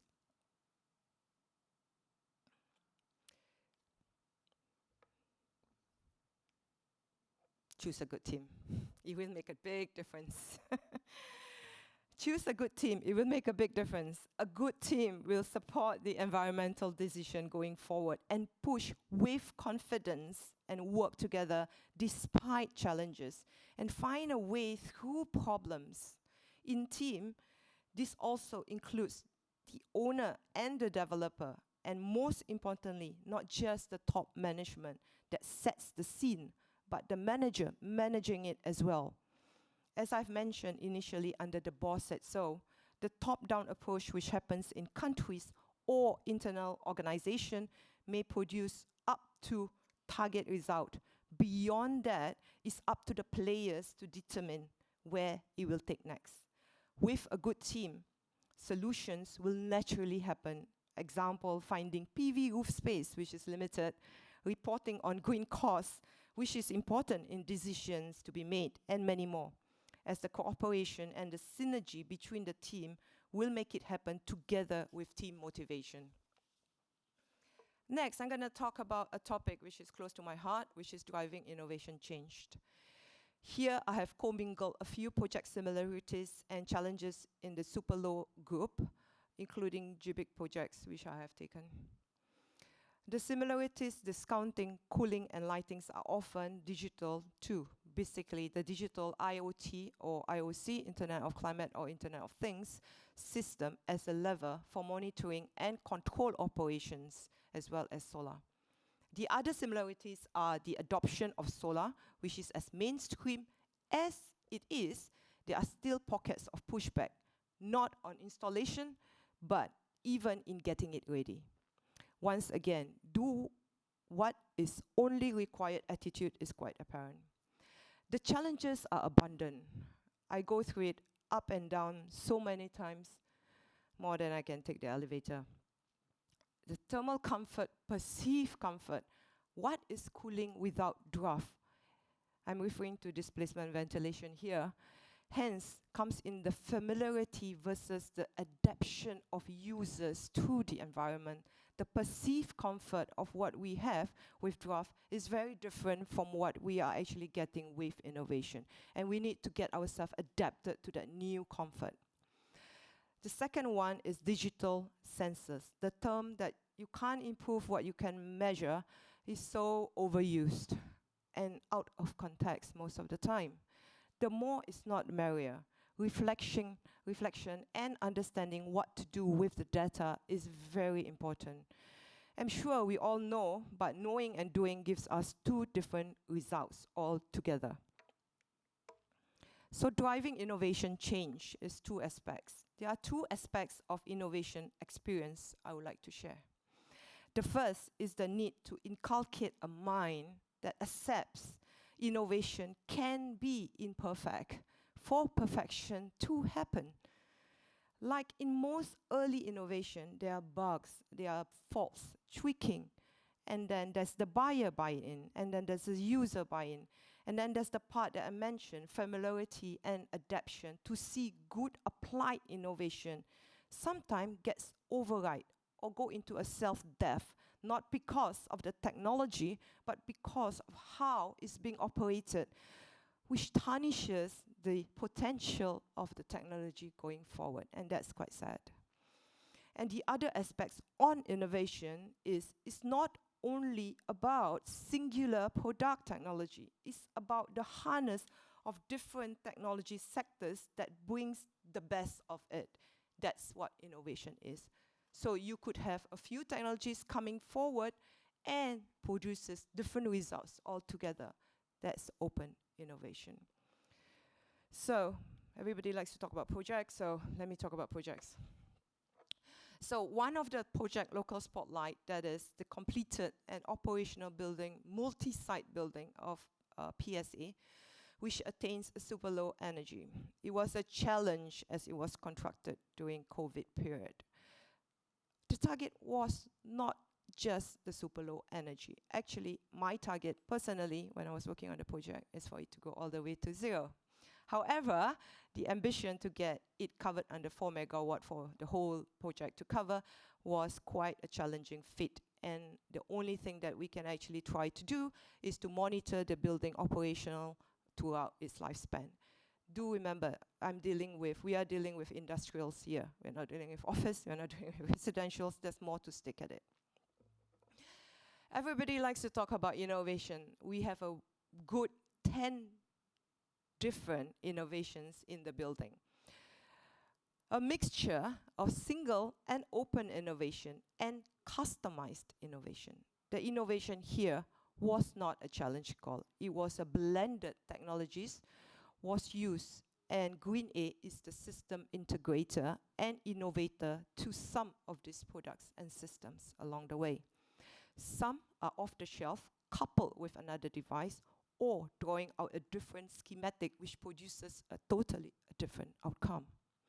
That is how we get system integration and the results that we would like to have on the best. I am definitely not going to cover 10 products in this particular talk, but feel free to ask me after on the EUI or whatever that has to do with it. The second one that I'd like to cover is an overseas project, which I'm very proud of. So very little people know what I am involved in. So I sit in Africa as well as Singapore for the last 25 years.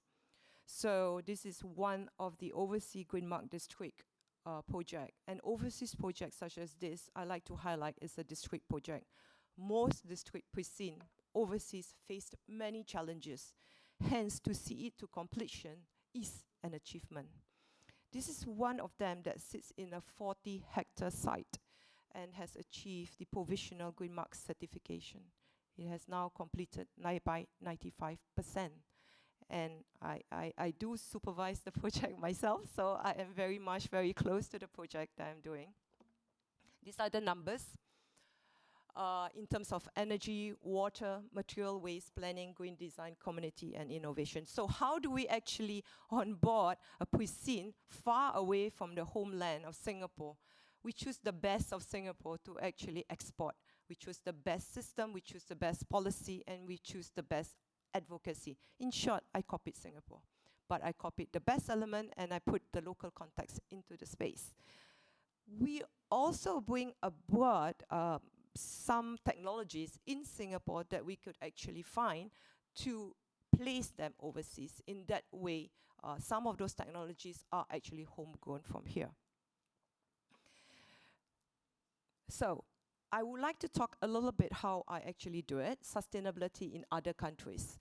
So I always, when I was working for Development Financing Institute as a consultant, we work for either GIZ or UN Habitat or GGI. We have a lot of enabling. One of the enabling is how do we actually change the country. So we sign different MOUs with mayors in Panama, we sign different MOUs between government and government.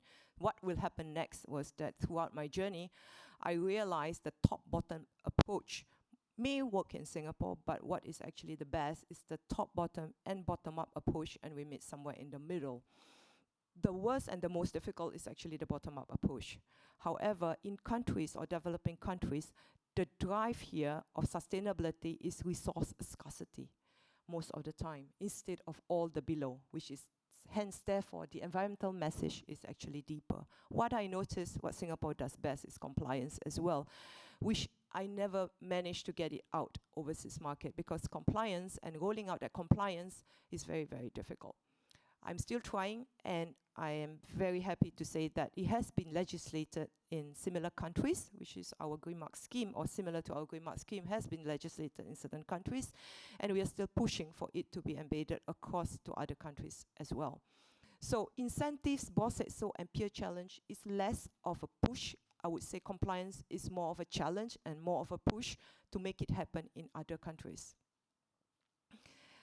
I'm going to go through two things, which is actually two trends that I noticed in Singapore, which is quite good. One is before greenhouse gas, or in short, GHGP, came into our discussion topics, it was just the green building certification. It was the accolades of the green building certification. And then comes climate change, and then comes IPCC report and our NDC commitment, and etc. And somehow it has moved from just a green building certification accolades to also GHGP greenhouse gas protocol measurement as well as monitoring. This has created somewhat of recognition to the carbon that we're emitting as well. But translating this, actually everyone comes up with a plan, with a roadmap. This is what I actually noticed. But however, if you do not have a realistic plan, or if your plan is too far end, you still fail. So how do you actually bridge? Because the real tangible results that we will actually get is actually from 1 and 2 scope, which is actually the green building certification itself. So we need to set targets, but we need to be very true to ourselves, to the targets that we set, whether or not is it realistic to meet it. Yes, there's the peer challenge. I've spoken about the peer challenge just now, but I do find that most of the time, people do set the targets without much of a thought on how to get to the targets. Green building certification is good in getting results and accolades, but to balance it with our promise under the greenhouse gas is as important. The next one is actually the trend. Due to intensity of climate change itself, there are basically, I find there's these two trends that I noticed which has changed in the project management of green projects. One, before, the client will call the consultant team or the multidisciplinary team, and sustainability is parked together with the family. Somehow there's a trend that changed here. The client is a little bit more informed and wanted the sustainability to go higher. And so they are now depicting what they want to the multidisciplinary team and telling them that they would not want the sustainability to be a subset of part of any of those team. They would like to have a direct engagement with that. I think that's a big shift here, which means they are getting more aware of getting concrete results from the direct engagement. The second one, which is quite interesting, is the client now is also, okay, when I say the client, I work on multi-discipline projects, from manufacturing, big manufacturing, down to developers, down to manufacturers of products. So the very wide, diverse clients group. They are now calling the shots to have the sustainability to sit with them, beside them, on their agenda, understanding what they want to achieve before they call the rest of the gang, in actual fact. So I didn't see this one shift. I actually see this quite a handful of shifts. The client would like to describe, would like to actually communicate with the sustainability agenda to a person who will be able to then understand and deliver this across to the whole part of the consultant team. And they are also expecting stakeholder engagement. So now they are not really merely looking at just building or just the built environment consulting team, but they are also looking to understand how can this be translated to the user, which is actually operating the building. This shift, paradigm shift, is very exciting moment for all of us in actual fact. And I believe it's also due to the country's push and the country's campaign of sustainability that is just beyond just energy savings that is actually going on. The other thing is I also noticed that a lot of clients are looking at zero water and zero waste, apart from just zero energy. Interesting. I mean, this shift is actually heartwarming for me, because instead of telling them, they are telling me that they want it. So that creates a different dynamic altogether and makes our work a little bit more easier to actually carry forward.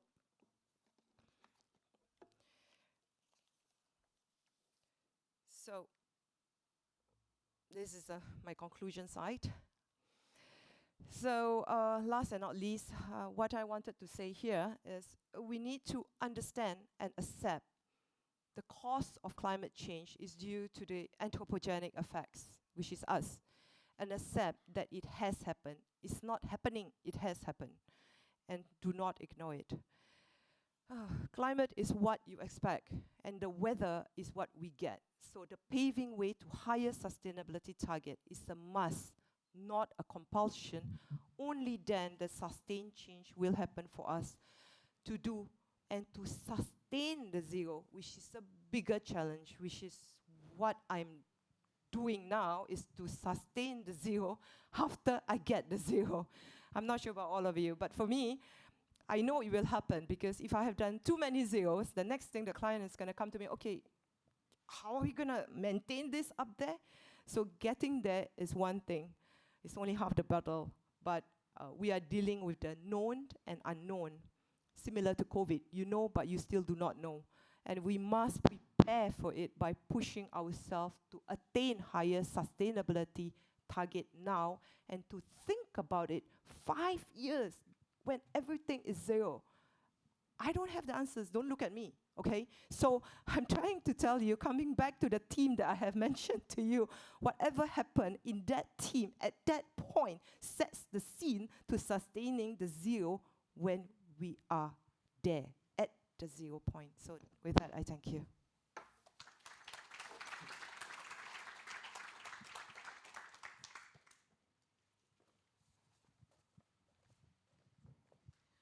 Thank you, Ms. Farizan, for sharing with us your very rich and diverse views on sustainability. The final presentation for this morning is by Mr. Subrata Bhattacharya, Vice President, Johnson Controls APAC, who will be sharing on Smart FM adoption in the industry, a case study. Mr. Subrata has been working for more than 25 years in the smart building environment, in different building and market verticals across a wide spectrum of functions. Mr. Subrata works with building owners and operators in their digital journey to create a sustainable infrastructure revolving around people, technology, and processes. As a member of Johnson Controls' core team, Mr. Subrata plays an important role in understanding customer and market needs, and he is a key contributor to the roadmap for the industry-leading OpenBlue suite of technology and solutions. And with that, let us now welcome Mr. Subrata, please.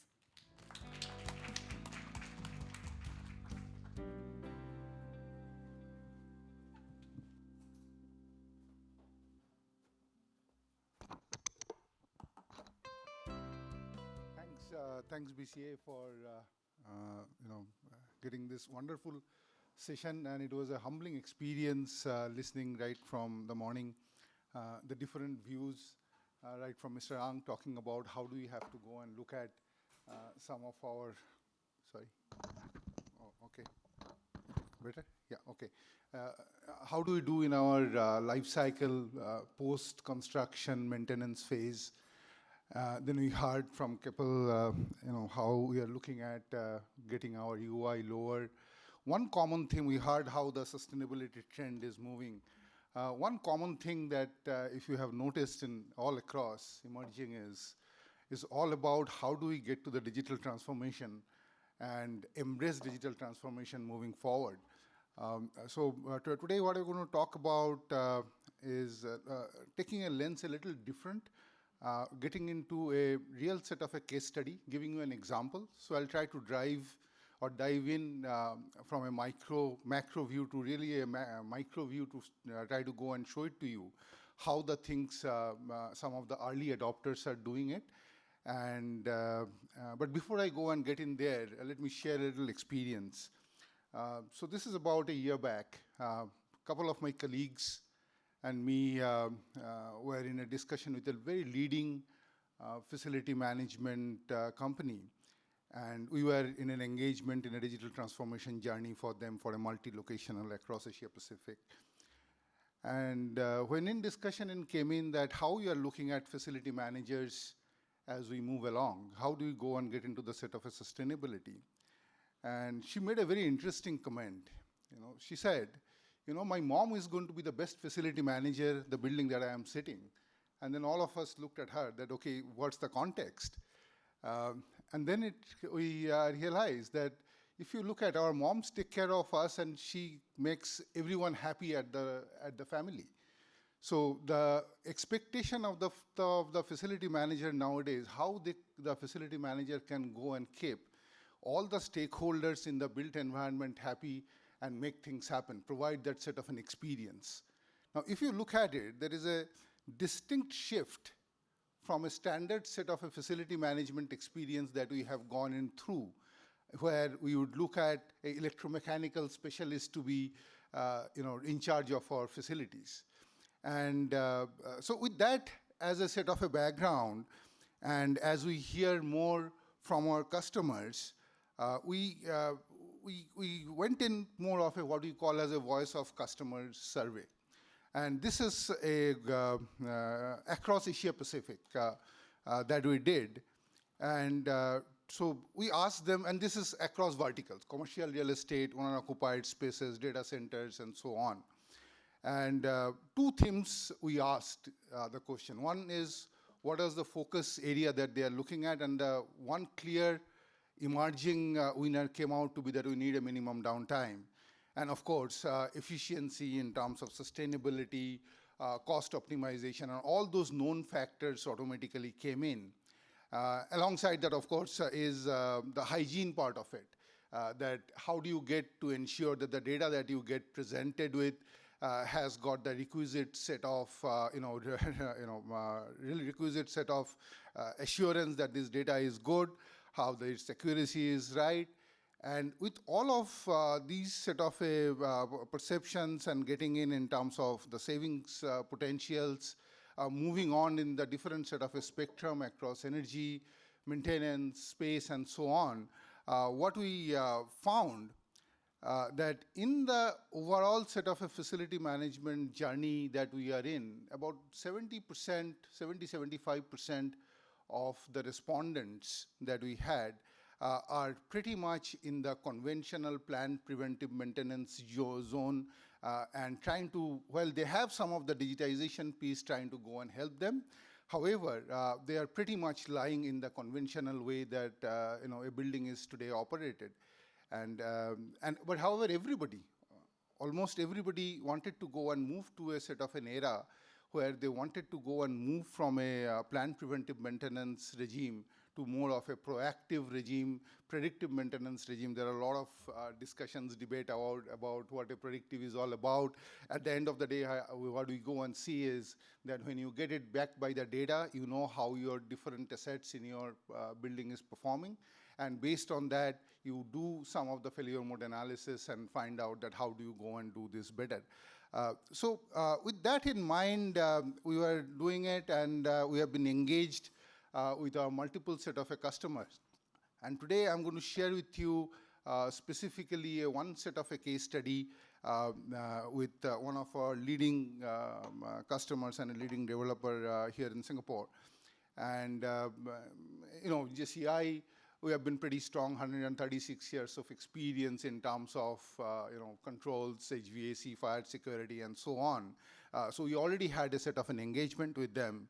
And they asked us and said that, hey, we need two things. We need to ensure that I can optimize the energy and operation efficiency. I have assets which are aging. How do I ensure that they are performing to the level that we would love them to, and continue to keep on that on a sustainable set of a way? And by that, I reduce my building operation cost and I get all of those pieces right. And second piece is that how do we transform the maintenance activity, the entire service activity, the entire set of an ecosystem from a traditional maintenance routine to more to a predictive and a proactive, condition-based routine. And by the way, when you go and do that, please ensure that we are completely enabled by digital, where we get in all of those data coming into a common platform and so on. And I'm not happy only by looking at my asset data. I also need to ensure that I get my occupant safety and security. So get me all of the CCTV feeds and all of the other areas all together. Run a fault detection and diagnostic algorithms ranging from a standard rule to statistical to AI.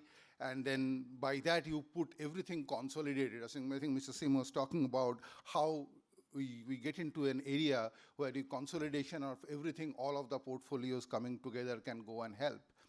So we said, okay, that sounds great. We have the ability to go and do it. The added complexity came in that when we started with a portfolio of 42 set of buildings to start with. Today we are on a 45. Mr. Ang initially was talking about the scale, which is the key. How do we go and achieve the scale on an overall set of a perspective? So as we went in, this was a mix of a retail and a commercial spaces, business parks getting in together, lot of spaces. There are, to be specific, there are about 11 plus different building automation systems. As a JCI, we had about 13 of them. There are our friends and our competition, or the different renowned OEMs that we had all across. We had meters, 74,000 plus points that we had to go and get all of those pieces together. How do you go and do this? So this was the need statement. And based on our experience, what we found is that when you start straight away on the need and jump into a set of solutions, most of the time, when you go and finish and get into a level where the thing starts to get operationalized, we found gaps. We found that, okay, hey, this is the piece we haven't considered. So it's very, very critical and important that how do we start with the end in mind? And that's how we engaged in and got in a set of we call it as a value discovery workshop, which we sat together with the entire set of an operations team across the portfolio, went in use case by use case, did in a set of details, and then that's how we found that primarily the need that we are talking about, we could potentially divide it into 5 different pillars to go and look at it. Of course, energy optimization is no big deal, everybody's asked.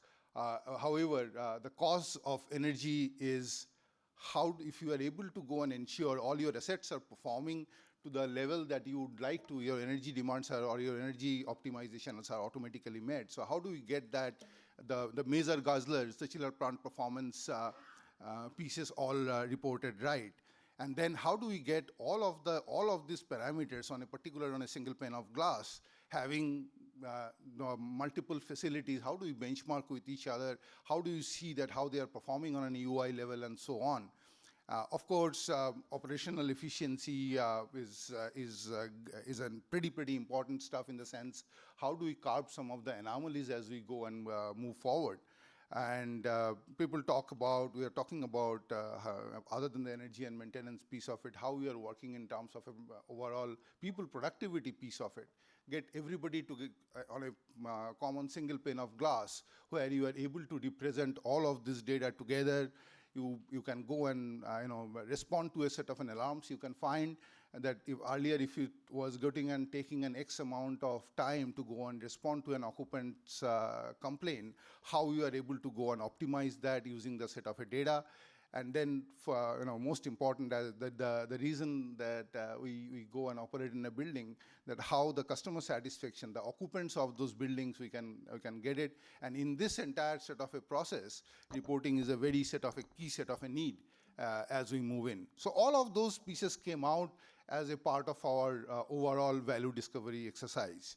And we said that, okay, that sounds great. However, it looks like it is very similar to some of the smart facility management piece that BCA is trying to go and drive. Then we said, okay, let's take a step back and try to go and look at it. What is BCA telling us in terms of the overall smart FM framework? Can we go and keep this, a set of a guidance as we move forward in terms of implementation in this entire set of a journey? This SMART is not a SMART goal that we all typically know about, SMART, measurable, and all of this. SMART is a little different in the sense that how do we set your benchmark, set your goal, that what you want to achieve. So define the why and what and how. And then as you move in the right set of a technology towards getting this done, implement it right. If you don't implement it right, if you think a digital implementation or a digital transformation implementation in a standard conventional way, there are a high chance that we are going to fail at the end of the day. So how do you go and do and implement it, and then review that on this entire spectrum of, as I just was talking about, the energy, maintenance, space, experience, how you're going to deal with this, and of course, you have to track outcome, and then at the end of the day, this is a journey. This is not a destination that you put something and you are done. So how do you come back and get this story and move along? So next few slides, what I'm going to do is that what exactly we did and what's the result that we got it. So all of the pieces that we spoke in terms of the value discovery workshop, we started defining what we want to achieve and why we want to achieve. Because it's very, very critical and important, not only doing that, but communicating it upwards as well as downwards. We spoke about that how important it is to go and set the tone right from the top of the organization. At the same time, you also heard that how important is the people aspect of it, that until and unless you get that bottom-up acceptance coming in and the top-down and bottom-up gets together, the things doesn't get. So that's how we put this pieces. So we kind of categorized it, how it is going to help the FM operation piece of it, how you're going to ensure that the occupants in the building are delighted. We are able to put that experience in the entire set of an ecosystem. And by that, the final set of a goal in the sense that how do we enhance the overall set of a building asset. So the why and what's are very, very clear. And then we went in that, okay, we have this disparate set of systems, various set of a data piece with the IoTs and everything in place. What you have in abundance is data coming from multiple different systems. So how do you get these pieces together, get the people and other aspects getting in, and get their mutual interoperability fixed? So what we did, so first piece is clear.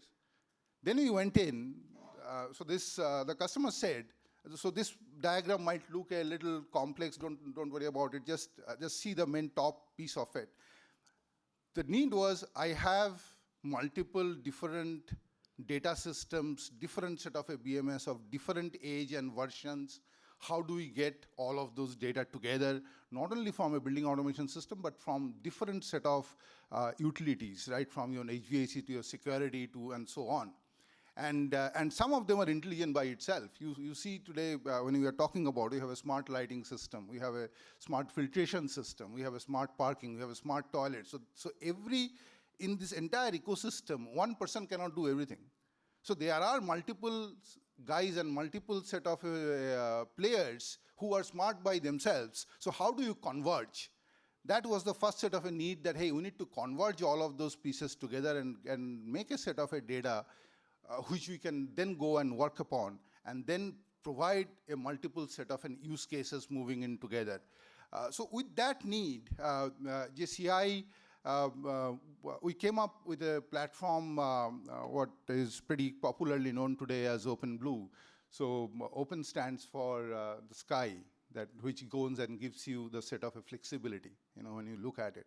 And when you look at the blue, that's the ocean. So, which is basically a set of an emotion, that how do you go and drive sustainability and all of those two pieces together. So how the flexibility and emotions can come in to solve some of those set of a problem all about, and that's what OpenBlue is all about. So what we said is that, hey, we have a platform of OpenBlue. What you are asking today to get us the solve is the top 3 pieces component on the mid-right side that you see: energy manager, asset manager, alarm manager. You want to ensure that your energies are met right, your assets are all done right. So let's start with this. By the way, you will get rest assured that we have the capability not only to go and ingest the data from your existing legacy system, but as these systems are going to go to their next set of an evolution, and then they get smart by itself, you are not bogged down by a platform which is only designed to do a certain set of an activity alone. So that's very, very critical and important. You are able to make a set of ingestion of the data from IT systems, from OT systems, and all of those pieces together. The IT-OT integration is a very, very commonly, and popular words today. And on top of that, as you do this, you have an ability to go and expand the use cases as we move forward. So with that, we started in, And then came in that, okay, how do you implement it? The standard way, when you go and look at it, okay, you have a problem in hand, you engineer it, then you do a SITC, supply, installation, testing, commissioning. Done, then the service is going to come in, take over, and they're going to do whenever the things are required. That's not the standard set of a way when you go and run a digital transformation project, because you have people and process as an integral part of it. Your technology is only one piece of it.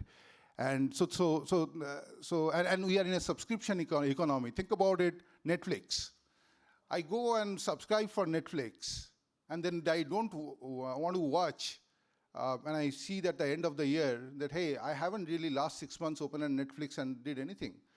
Am I going to renew the set of a subscription? The answer may be no. So when you go and look and put an implementation like this in a set of a portfolio of facilities, 50s, 60s, 100s, across geographies, ultimately, the funding is done by the individual REITs, by the individual set of a building. So you may have a portfolio-wide initiative, but until and unless there is enough amount of people adoption and then the process changes along with it, it's very difficult to go and get success. So that's how what we call is as our differentiated customer success management framework, where you go and say that, okay, we deploy our tools and systems and software to go and ensure that you get that enablement, but then we start working with people and processes. And when you talk about the people and process, this is a very, very interesting graph that we came up across. So before I get into the detail of this graph, so what we did is we identified the group of people by their basic set of functions and competencies, and then performed a bunch of lunch and learn activities that we went in together, tried to go and say that what difference that they could bring in their individual set of a system, coupled by the top-down approach that came in the set of a building. So one of the major reason of the success before the session I was talking about it, that one of the major reason of the success that happens, that the tone from the top was very, very clear. This is the way we are going to go and bring it. So we are absolutely okay to go and change any of the conventional processes that we want to give in. And so all of the inefficiencies, we convert it into a dollar term. That if you have your particular set of an equipment not working to the right set of a state, this is the dollar you are losing. And then we tracked that how many times a particular building user is logging into the system to be able to go and see how they are performing. And we plotted them against the dollar that they are saving in their individual set of a building. And we did it, we went into the individual set of a building manager and did this set of an exercise, sat down with them and explained it to them. And then we saw that as your number of sessions goes up, as you use the system more and more, you are driving efficiency much better. How people goes and does it. It could have been a Netflix, I have a great set of a system, but if you don't use it, what's the point about it? So that's the essential set of a message that we are talking about. And then, so this gave us a good set of an outcome in terms of savings. Energy savings, depending upon the systems and buildings, we achieved a set of pieces. But then we said that, okay, energy is only one part of it. The next big piece is how are you going to go and drive a set of a maintenance. So today, if you look at any particular building, 99% of them, how a service is done. There are going to be service technicians and professionals are going to come to your building based on a predefined schedule and planned preventive. They are going to come in and they are going to work with your building supervisors and building managers, perform a certain set of an activity. So what do you call in this particular chart, what you see? The top one and then the top right side one, the frontline technicians and the customer does the entire set of a service and maintenance and ensures that the building is in place. But when you go and have a digital pieces available with you, the entire dynamics changes. Because now you have the power of data. most of the activities that you are doing it physically, the system does it for itself. So what you see on the left-hand side, the remote inspection. So there is a continuous set of an inspection going on the set of a system. There are failure mode analysis, AI algorithms in place, which is going to tell you in case if your equipment is going to go and fail in the next few days to go and come, of course, that needs to be trained over a period of time. And then on top of it, you have a bunch of subject matter experts. So now think about it, the piece that I was talking about it right at the beginning. The majority of the facility managers that we have today are experienced managers, or they are trying to drive towards enhancing the experience of their occupants. So the skill gap that we say, hardly we hear somebody going and saying that, I want to be a facility technician in my career. Nobody goes and says that, very, very few people.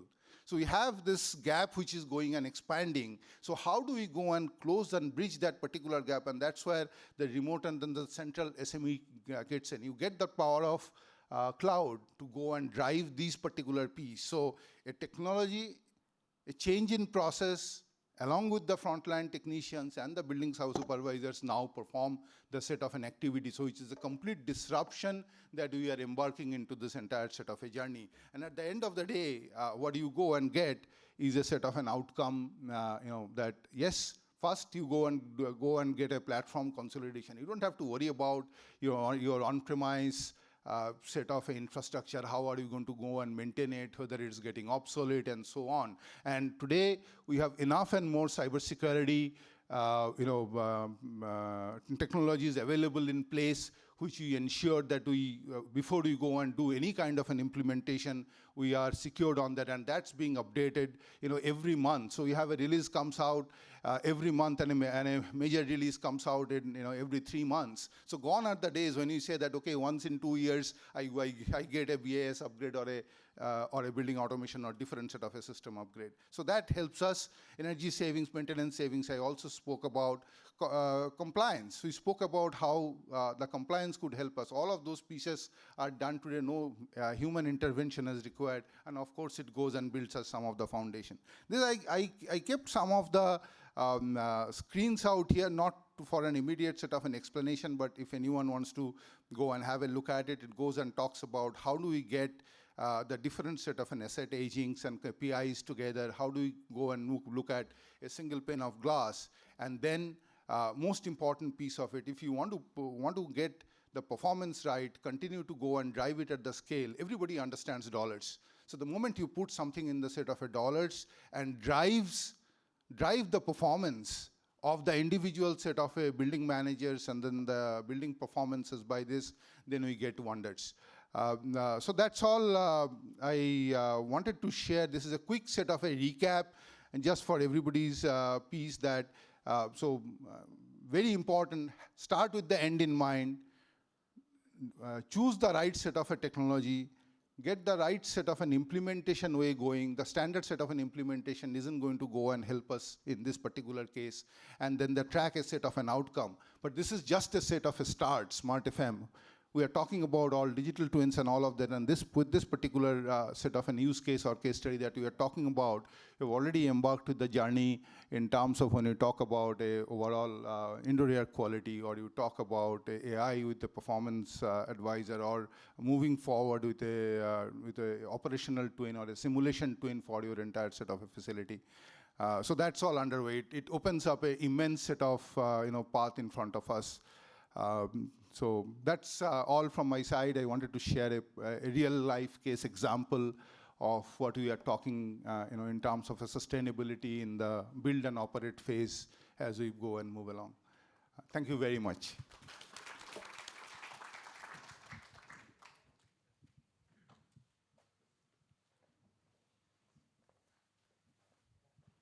Thank you, Mr. Subrata, for the presentation.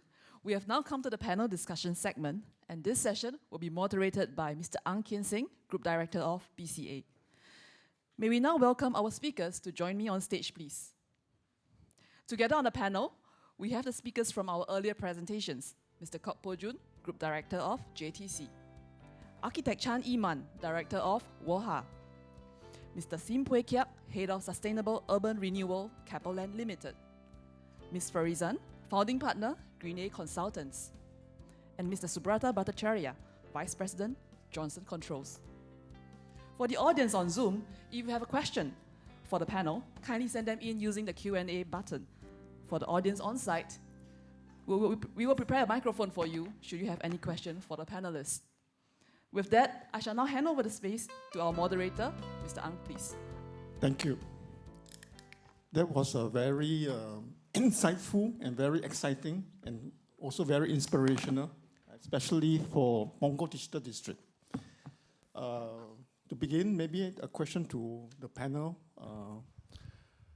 because I didn't hear anything about cost-benefit analysis. Because in the past, question always crops up. So maybe to all the panel, what is the motivation to go green? What do you see the value? What are the benefits? Whether there's a cost component. Maybe, Bo-Jun, you want to start first?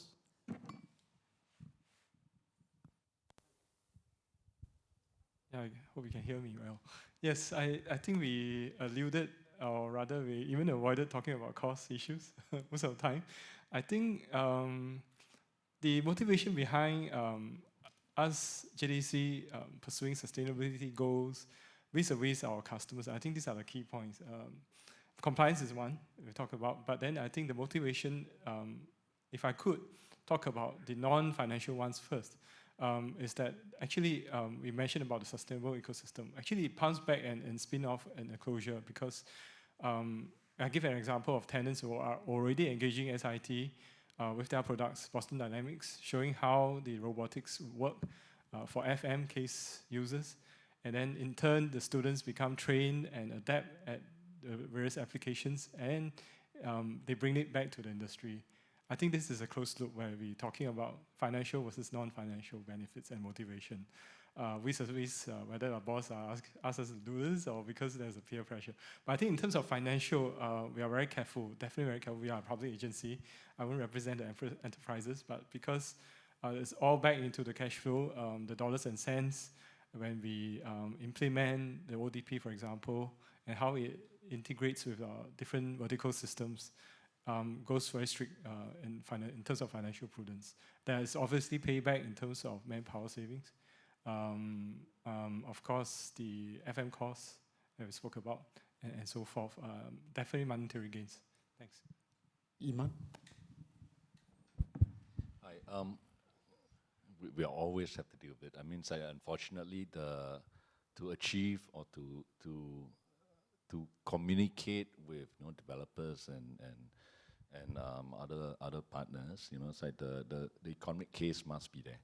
And hence, it's like we always couple our solutions with sound, practical ability to either save now or save in the future. And then, it's like, and that's the same for, I think, all the sustainability targets that we have embedded into our practice wholeheartedly. Wait, yep. Right. Okay.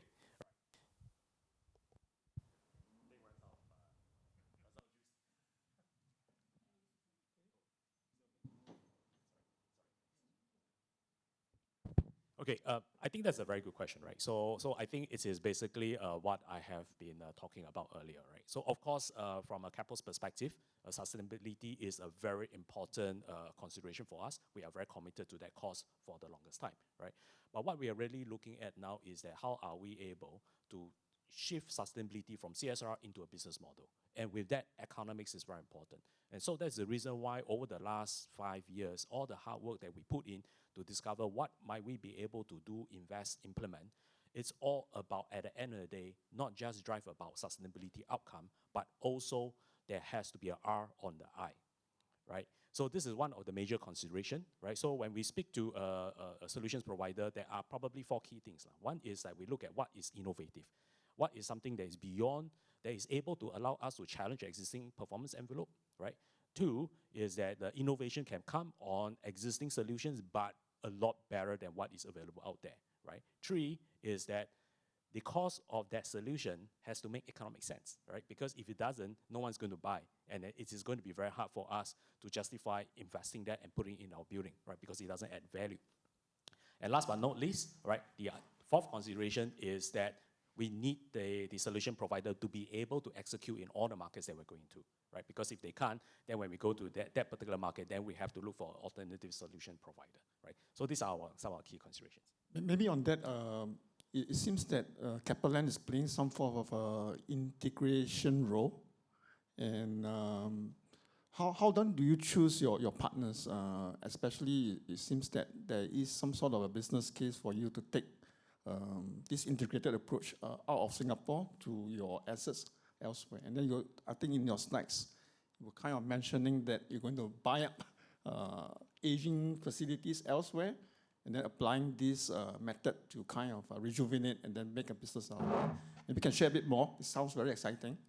Yeah, okay, thanks. That's a very good question, right? So we are looking at how might we be able to, transfer whatever we have learned, built here in Singapore out to the other markets so that we're able to scale, right? So that is the reason why, in terms of the solution providers, it's very important that they are able to go with us into these multiple markets in the region. So that is usually one of the key considerations. But having said that, we also recognize that sometimes some of the solutions are so innovative that maybe they're new, all right? So perhaps they are only in the initial first few markets. So then we will see then how might we be able to work with them in terms of a deployment and execution in some of the other foreign markets, right? So I hope I answered your question.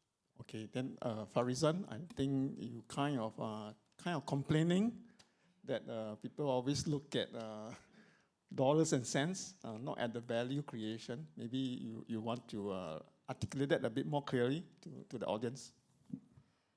It's a favorite topic of mine, cost-benefit analysis. It's always very close to my heart, and it's in the day-to-day of work. So there's three things actually I would like to share. One, demand. Second, risk. And third is arbitrage of cost. So the first one is demand. The demand is what developers look at in the future, okay? Notwithstanding ROI, notwithstanding investment in the first part. So if the demand from the tenants is to have such, the developer will build it. And at the moment, we can crystal ball glaze and very sure the demand is on the sustainability on the rise. There's no doubt about that. But how can they actually cater to that? So if I were to use this tone, would cost-benefit analysis come into the picture? Maybe, maybe not. It's more the fact that you are actually trying to get to the market. The second thing is risk. If you don't do it, you definitely need to quantify. Is the risk larger than what you actually invest in? Perhaps. Doing maintenance, doing salvation is always costlier. The third is we always go into this context of what is green, what is not green, what is the sunken cost, what is compliance. So we need to be very good in demarcating. No, this is compliance, this is my green, this is an added cost. So we go through this circle. Remember when I said about the team, which has to be very important? So if all the team members are on the same platform as what we are, we will not be saying that incremental cost is X and Y%. We would say, no, there's no incremental cost. Or yes, there is, but we have trade-offs over here. So hence, therefore, I was trying to highlight the team makes a big difference on how we communicate cost-benefit analysis to the client or manufacturer or whatever building that we actually do. So these are my three components I can share. Then Subhatra, maybe I don't know. In the case of Smart FM, in the case of implementation of existing portfolios, I think you kind of mentioned that to consider a subscription model rather than a capex kind of investment. Is it because of this ROI thing that kind of steer the market towards this arrangement? Maybe you want to share some insights on that. So there are two dimensions to it. More than ROI, I would say that the running cost of maintaining the overall sort of an infrastructure. Because today, what it happens is every 6 months, now I used to call it every 3 years technology changes. Now every 6 months technology changes. So you have to keep on updating your on-premise architecture if you want to go and do that, compared to when you go and move into a subscription model more on a cloud, you are rest assured there are a set of experts and there is a set of an OS that is being continuously updated. So you completely de-risk yourself of your future investment in terms of the infrastructure, point number one. And point number two, you don't have to worry about any kind of an updation or obsolescence, even from the application perspective as well. So this is what we see as a major set of an area. And another piece also comes out is that you have a choice by a kind of a module, that if I have a portfolio of facilities and I need, depending upon the usage of it, some area a more focused than the other, then I have an option in that subscription place that, hey, I subscribe for this, and in that particular set of a building, I don't subscribe for it. So it gives a tremendous amount of flexibility and hence de-risking and cost savings from that platform consolidation perspective moving forward. But would you say that the market is ready? Is there enough vendors that can go on a subscription model? Because I think for the clients, there's still a need for some sort of competition to ensure value for money procurement. No, absolutely. If you talk about all the major players today, everybody has got a solution, and we see this overall digital or this cloud subscription proliferation increasing by every passing day. A year back, we used to talk with some of our customers, and now we go and talk to them. The perspective has completely changed. They are, because today, most of the IT applications today that we encounter with are completely as a subscription moves in a cloud. So we see, of course, there are still a lot of inhibitions or prohibitions, but that overall spectrum is changing and changing very fast. We are, of course, one of the leading providers, but we are not the alone for sure. Okay, I think that bodes well for the FM industry. Maybe come back to Po Jun. We are both public sector agencies. We are kind of governed by the greengov.sg. So I think maybe the question now is scaling up. How would JTC apply some of the lessons learned in Punggol Digital District to your other developments outside Punggol? Yeah, I think this is a very good question, because something that we're grappling with and thinking a lot about, because this is an experiment in itself, but experiment that I think we believe that will succeed if we can, firstly, we talk about ODP and its use cases and how integrated with architecture surroundings, but it itself will not be successful. And an important ingredient, following from whether it's subscription or what, is to work with the industry and getting partners to be on board with us, because we cannot do everything. There are smart logistics, there's smart security, and so forth, and many different systems that has to be integrated. And so as we can achieve this milestone, we believe then we can grow bigger and scale up. Punggol is a good example because it is strategically placed, located with SIT. It is embedded and embraced by all the HDB estates and the wildlife around us. It has the opportunity to scale up different systems by working with different partners. This is where we are heading. Yeah, so maybe to Iman, I think just now before we started the event, we were talking about the feedback loop. And when I looked at the slides that you share, it seems that you have applied many of the considerations in your previous projects. Kampong Admiralty, One Pickling Hotel, and Royal Hotel. So I thought, as an architectural practice, that is critical, and you need to, maybe you could share with the audience how that is actually applied in your practice. Yeah, well, I think we are continually learning to improve our processes, and I think the same can be said, aside of what we're doing at PDD. I think it's the accumulation of our past experiences, some of our continual research on the topics of sustainability, or topics of how we can create a holistic environment, and so ensure that the people that inhabit it are also very much part of the consideration. All these are things that we've always been looking at, and I think how our lessons learned are fed into the newer projects and all that will continue to be I think a motivator for us. But I think the feedback loop that I was alluding to earlier is, it's like these are things that we apply on projects that we've done. But I mean, there's always a limitation to the scope and the breadth of these kind of projects. It's like I think we would have to work with people like BCA and all the other sister agencies on how we can expand that feedback loop, so to incorporate, I think, a lot of the lessons that everybody has been learning, and I think maybe forums like this is where we have the opportunity to share, and also I think accelerate the means by which we can learn from our lessons. Yeah, so I'm glad to say that in Greenpark 2021, we have introduced a section called Design for Maintainability. And that's where all the wisdoms from past projects are kind of accumulated and shared back with the industry. So I think just sitting over there, when I look at some of the very bold design considerations for Punggol District, one of them that I observed is the natural ventilated lobby.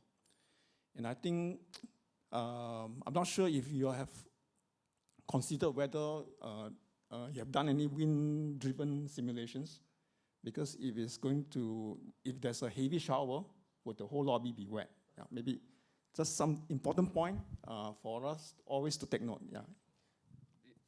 I think we've been operating at Tropics for the last 25, 30 years, and that is a fundamental question that we no longer get asked anymore.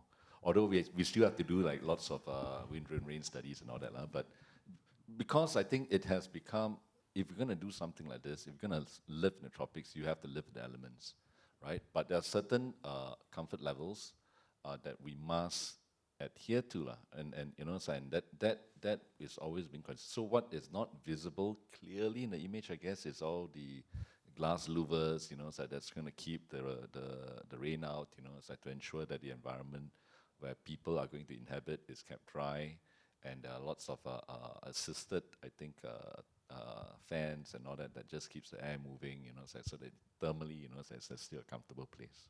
So thanks a lot. I think that kind of encapsulate what we need to do going forward, because we really need to move the boundary, and mixed mode ventilation, natural ventilations are important elements that we've got to introduce more and more. And that will also require some change in the way we run our buildings, some mindset. Maybe Po Jun, you want to add on to that? Yeah, I just it's thought still very uncomfortable with. I'm not uncomfortable. I think it's a very exciting topic because it comes on and on again. Yes. When there's a flood or something. FM will start complaining and all this. It's very common. But I think, being architectural trained, I think I'm a bit more open to accepting some water into public spaces. And we have to be very mindful about that. And it's all the perception and the experience expected of our tenants and ourselves. So it is about managing our mindsets. I think it's not just a lobby, it's also some toilets that are naturally ventilated. And there will be clients who tell us, no, I'm wearing a coat, how am I going to do it? So it's managing the mindset of those in the working level as we design it and bring it all the way to the top, and really a mindset shift. So that's important. I think. I want that my dress code is not suitable for the tropics. It's like that's the point, right? Why are we wearing coats in all our buildings and all that? Yep. So I think that there will be a need as we get to net zero. Some of this mindset shift, some of these norms has to be shifted. Maybe one more question for Punggol District. I mean, over the years, solar panels has become somewhat standard. I think earlier when they were doing the planning for Punggol District, there was this decision whether to go with solar panels or not, because they came to me to ask for incentive. So I don't know what in the end. So you don't need the incentives anymore. I thought the game has changed, yeah. So maybe you want to share a bit of insight. How did the project cross over to become with such a high adoption of solar panels? Yeah. Maybe I wasn't a party to speak to BCA, but yeah, perhaps we went on a long planning process, and definitely happy to have BCA funding anytime. And I think, as I mentioned earlier, I think adoption of PV is a must, and it is one of the commercially proven technologies for renewable energy today. And we are now embarking on working with the market, definitely, because as we have demonstrated to our solar roof and solar land programs, that it has worked. And we want to bring it, a bit one step further in how it will power as part of a smart grid. and where we think there are much more advantages to how we can deploy the renewable energies and whole distributed energy networks. Yeah, so I think it shows that we have moved forward. I think when we first started, solar panels was deemed very expensive, payback of 30 years, and nobody would do it without incentive. So I think that has some of the achievements that the green building sector has achieved. Solar panels, energy efficient, chill water system management, LED lights. This has become somewhat standard. That actually gives us the confidence to move the base, the regulatory to that level. That becomes the new minimum standards. I think the next bound is how we then push this even higher to net zero. So that's where I think I want to Wei-Kiat to share a bit of the experience of the brownfield project. Keppel Land took KBT with some support, and then with this integration role with your stakeholders to really drive towards super low energy, and then the process of how you then go on to become net zero through the deployment of solar panels. Yeah, maybe share a bit of the experience that is not too difficult, so that the rest of the colleagues here can look up and use that as a model for their existing brownfield projects. Okay, again, a very good question, right? So the hard truth is that it's never easy, right? So I personally did not handle it, right? It is my team of colleagues who has done through, right, the last few years of hard work, right, in identifying, evaluating, testing the solutions, right? Or if, let's say, today we deploy 5, they probably have easily tested like, 10 or 15 of them, right? So a lot of time is invested in it, right? There's no easy way out, right? Until the point in time there is tested and proven suite of solution. This is what we have done to date, and we continue with that journey, right? So the testing will continue, but although right now we are a lot more selective in terms of the testing, right? Because a lot of time and resources is invested in that, right? So a lot of times when the solutions comes to us, we'll take a look to say that, okay, where is your efficacy? Is it proven today? At what stage are you at? You know, and have you actually have on-site deployment? And then beyond that, right, it is really, are you able to execute beyond Singapore, right, or some specific market, right? Because our ambition is to scale this regionally in APAC, right? So these are some of the important questions that we ask, right? And only when we are comfortable, then we start to say that we are committed to put in the resources to test out these solutions in one or two of our assets, right? And we test out, we retest, right? So we take readings before we implement it, and after that we track, right? Then after that, we are able to sort of map, okay, so this is what the result says, all right? Then after that, we look back at what is the cost investment, granted with a generous BCA incentive for Keppel Bay Tower, but we're looking beyond that, right? Because we cannot forever rely on incentives, right? So we have to look at what is the natural cost investment, what are the value that solution is able to bring to the asset, and then from there, we sort of look at whether it makes economic sense, right? Yeah. So the incentive is a catalyst effect. Exactly, absolutely. So I hope that Keppel Land has actually kind of taken the process and then convert into a business proposition. And I'm very happy to hear that you are going to do that, just that. So yes, this is what we are exactly doing. That's great.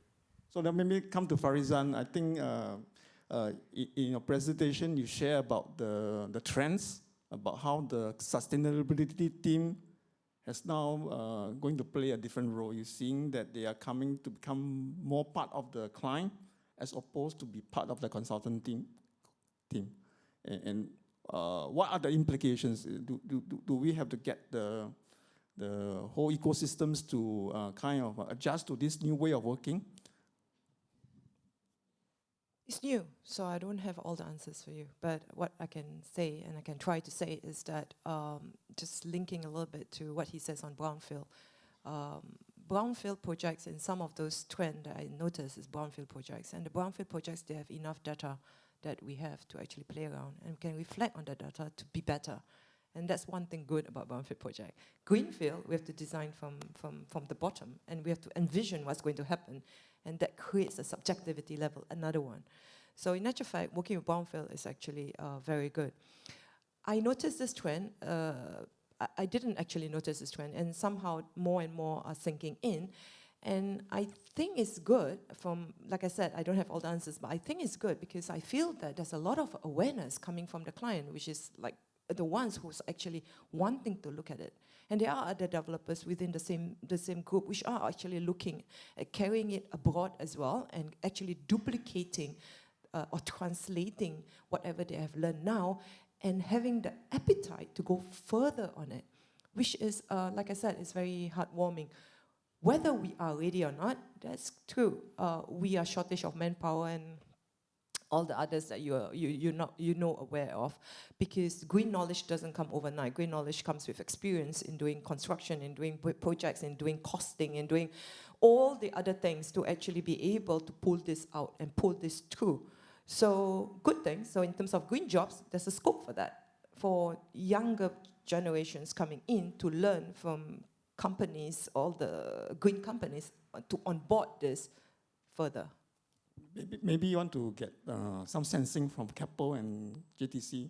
Are you applying the new approach, or are you still sticking to the traditional where the ESD team is part of your consultancy team? Yeah. Keppel first. Maybe let me go first, right? This is a very good question. Sorry. So as we look to pivot, right, our business model, we also have to fundamentally look at how we structure ourselves, right? So previously, yes, we were in silos, right? We have a sustainability team, right? Then we have our projects team, we have our project management team. Then we have our P&L owners, which are the asset owners, right? So with this new strategy, we are looking at how are we able to better put all the capabilities under one roof, even across the different Keppel business unit. For example, Keppel Capital is in terms of fundraising, right? We have our Keppel Electric, Keppel Infrastructure in terms of providing some of this renewable energy, right? So we are starting to work together a lot closely, right? And starting to put all these capabilities together as close as possible together so that we are able to effectively go out as one team to deliver value to the assets that we invest in, the investors who go along with us, and of course to the Keppel's shareholders. Short answer to that is, I think the ESG team has permeated into our consultancies even.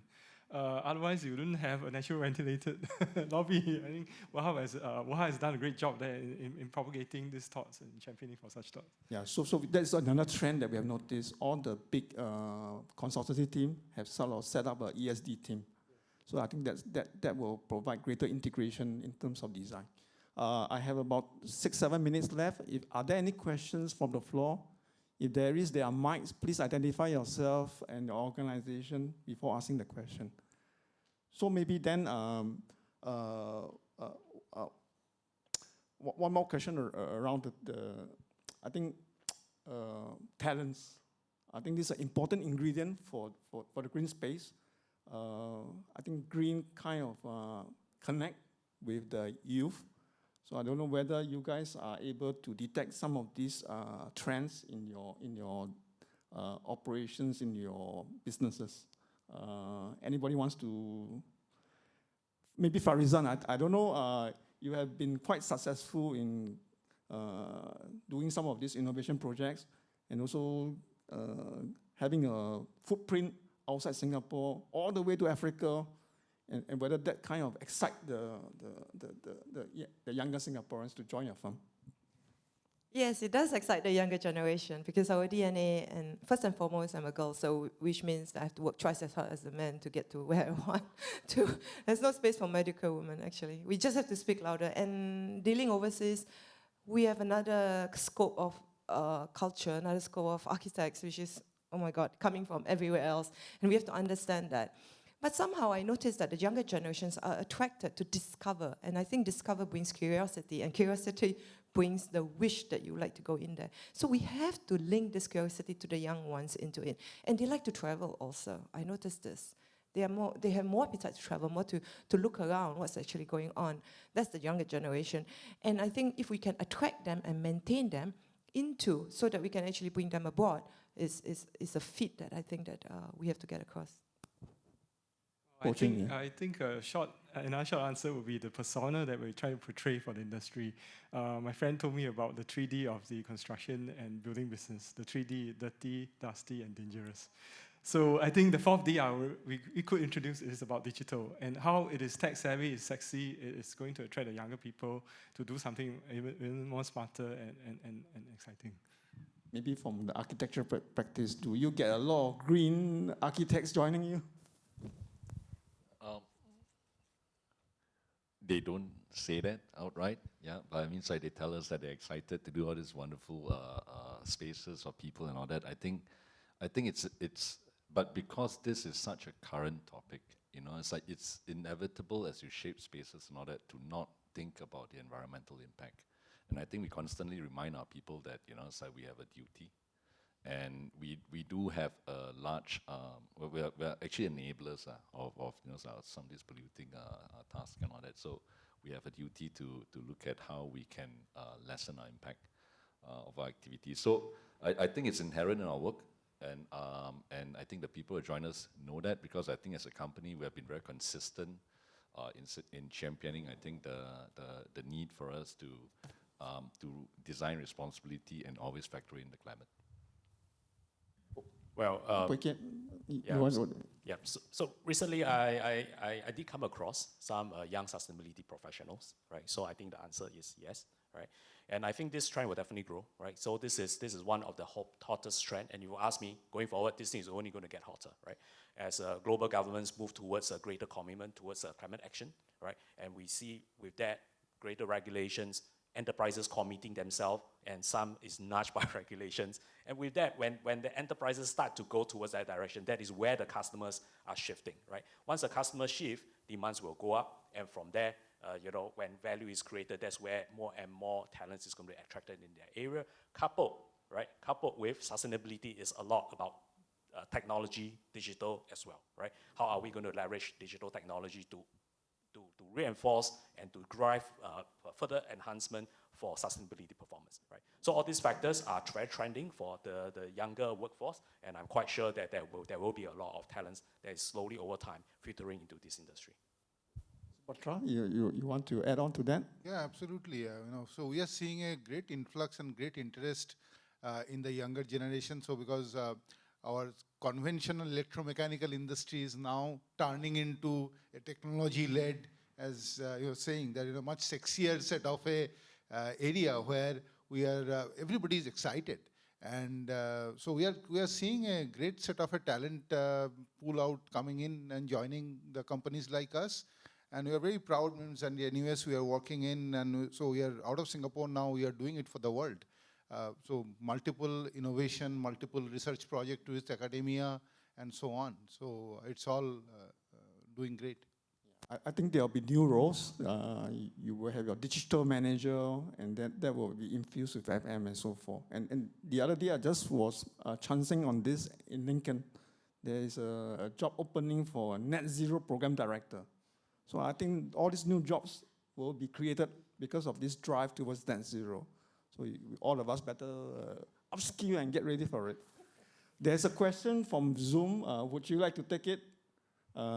Okay. Yeah. Okay. So the questions is in terms of ESG metrics, how much does Keppel's sustainability strategy, right, acquiring assets, greening, retrofit, which is basically our sustainable urban renewal business, translate into better dividends? The answer is that is definitely the vision, right? This is just starting, right? So of course, at this stage, I don't think we are able to translate as to what the kind of impact that has on the group's overall profitability, but definitely that's the vision, right? Pivoting and transiting our business from a traditional one into one that's a lot more forward-looking, embracing sustainability, technology, and things like that, right? So then the second question is from a REIT's perspective, curious if OPEX savings translate into more attractive financing, right?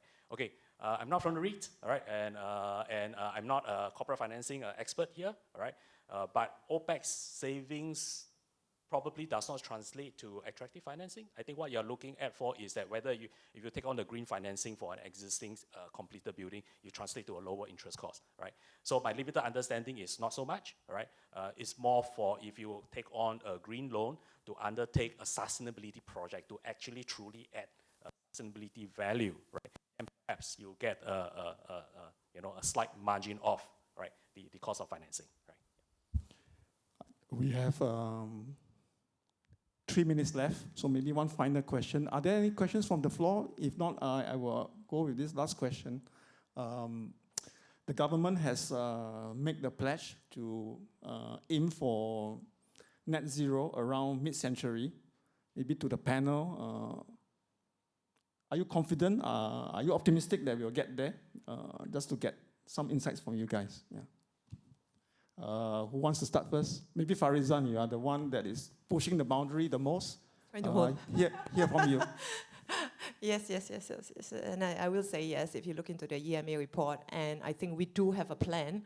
But of course, as we progress, we must be able to not stick to the plan. We must be able to look into the situation around us. And then we are humans, so we have logical thinking. We have to tweak the plan to fit it. So yes, I don't understand why we can't also, because we come from Singapore and our nation was from nothing to something, and from something to is a leap to elsewhere. I don't think it's a question that we should even be asking. So I think if we get our heads together, get the team right, okay, get the incentive flowing too. And then over time, I would say this is more of a compulsion that needs to be done. I just want to develop the compulsion. Okay, I don't have much time, so I'll leave it as that. No, absolutely. We see all these grants coming in. The Smart FM is in and it's coming up. It's working as a great set of a catalyst for every customer that we talk about. So such kind of a dialogues, we never had it a year and a half or 2 years back. The dialogues that we are having it today around digitalizations, around getting it, and the overall the acceptance across the portfolio is increasing big time. So. And we don't see that so much in some of the other APAC countries. So all kudos for all the great work that you all are doing. So maybe incentives is starting point. Yeah, it's not sustainable. I think we have to realize that in the end, the market must take over. Thank you. Okay, absolutely right. So we're very grateful for the incentives that help the KBT Keppel Bay Tower going. But we all know, right, at the end of the day, it must by itself make economic sense, right? In order for greater adoption across the region, right? So I think it's not going to be easy, all right? That's a hard truth, right? But I think the important thing is for us, all the built environment stakeholders, to work together, right? To constantly challenge the existing status quo, right? To see how are we able to improve, enhance existing performance, and to keep pushing forward and forward, right? And of course, to look into how are we able to better tap on renewable energy in Singapore, right? Which we are constrained by our land scarcity, right? So, yeah. Iman? I think the point I want to make is that the fact that we've even begun the journey is already an achievement. And, to me, it's the destination. I have no doubt we'll get there. How quickly, how, it's like the time is, I think the more important thing is to have everybody focus on it's like being on board, and then taking the journey together. Well, Final word from you. Yeah, we're quite confident. I think we'll have to, it's an arduous journey, and we'll take little steps, pace ourselves, and achieve what we set out. There's a Chinese saying that goes, and as you travel, you discover, and you know where you are, and you will achieve what we want. So that kind of put it very nicely.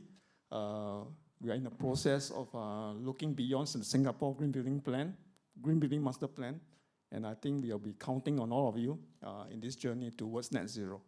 So with that, thank you very much. We kind of overrun a bit. Hopefully you can still have a decent lunch. Thank you very much. Thank you so much.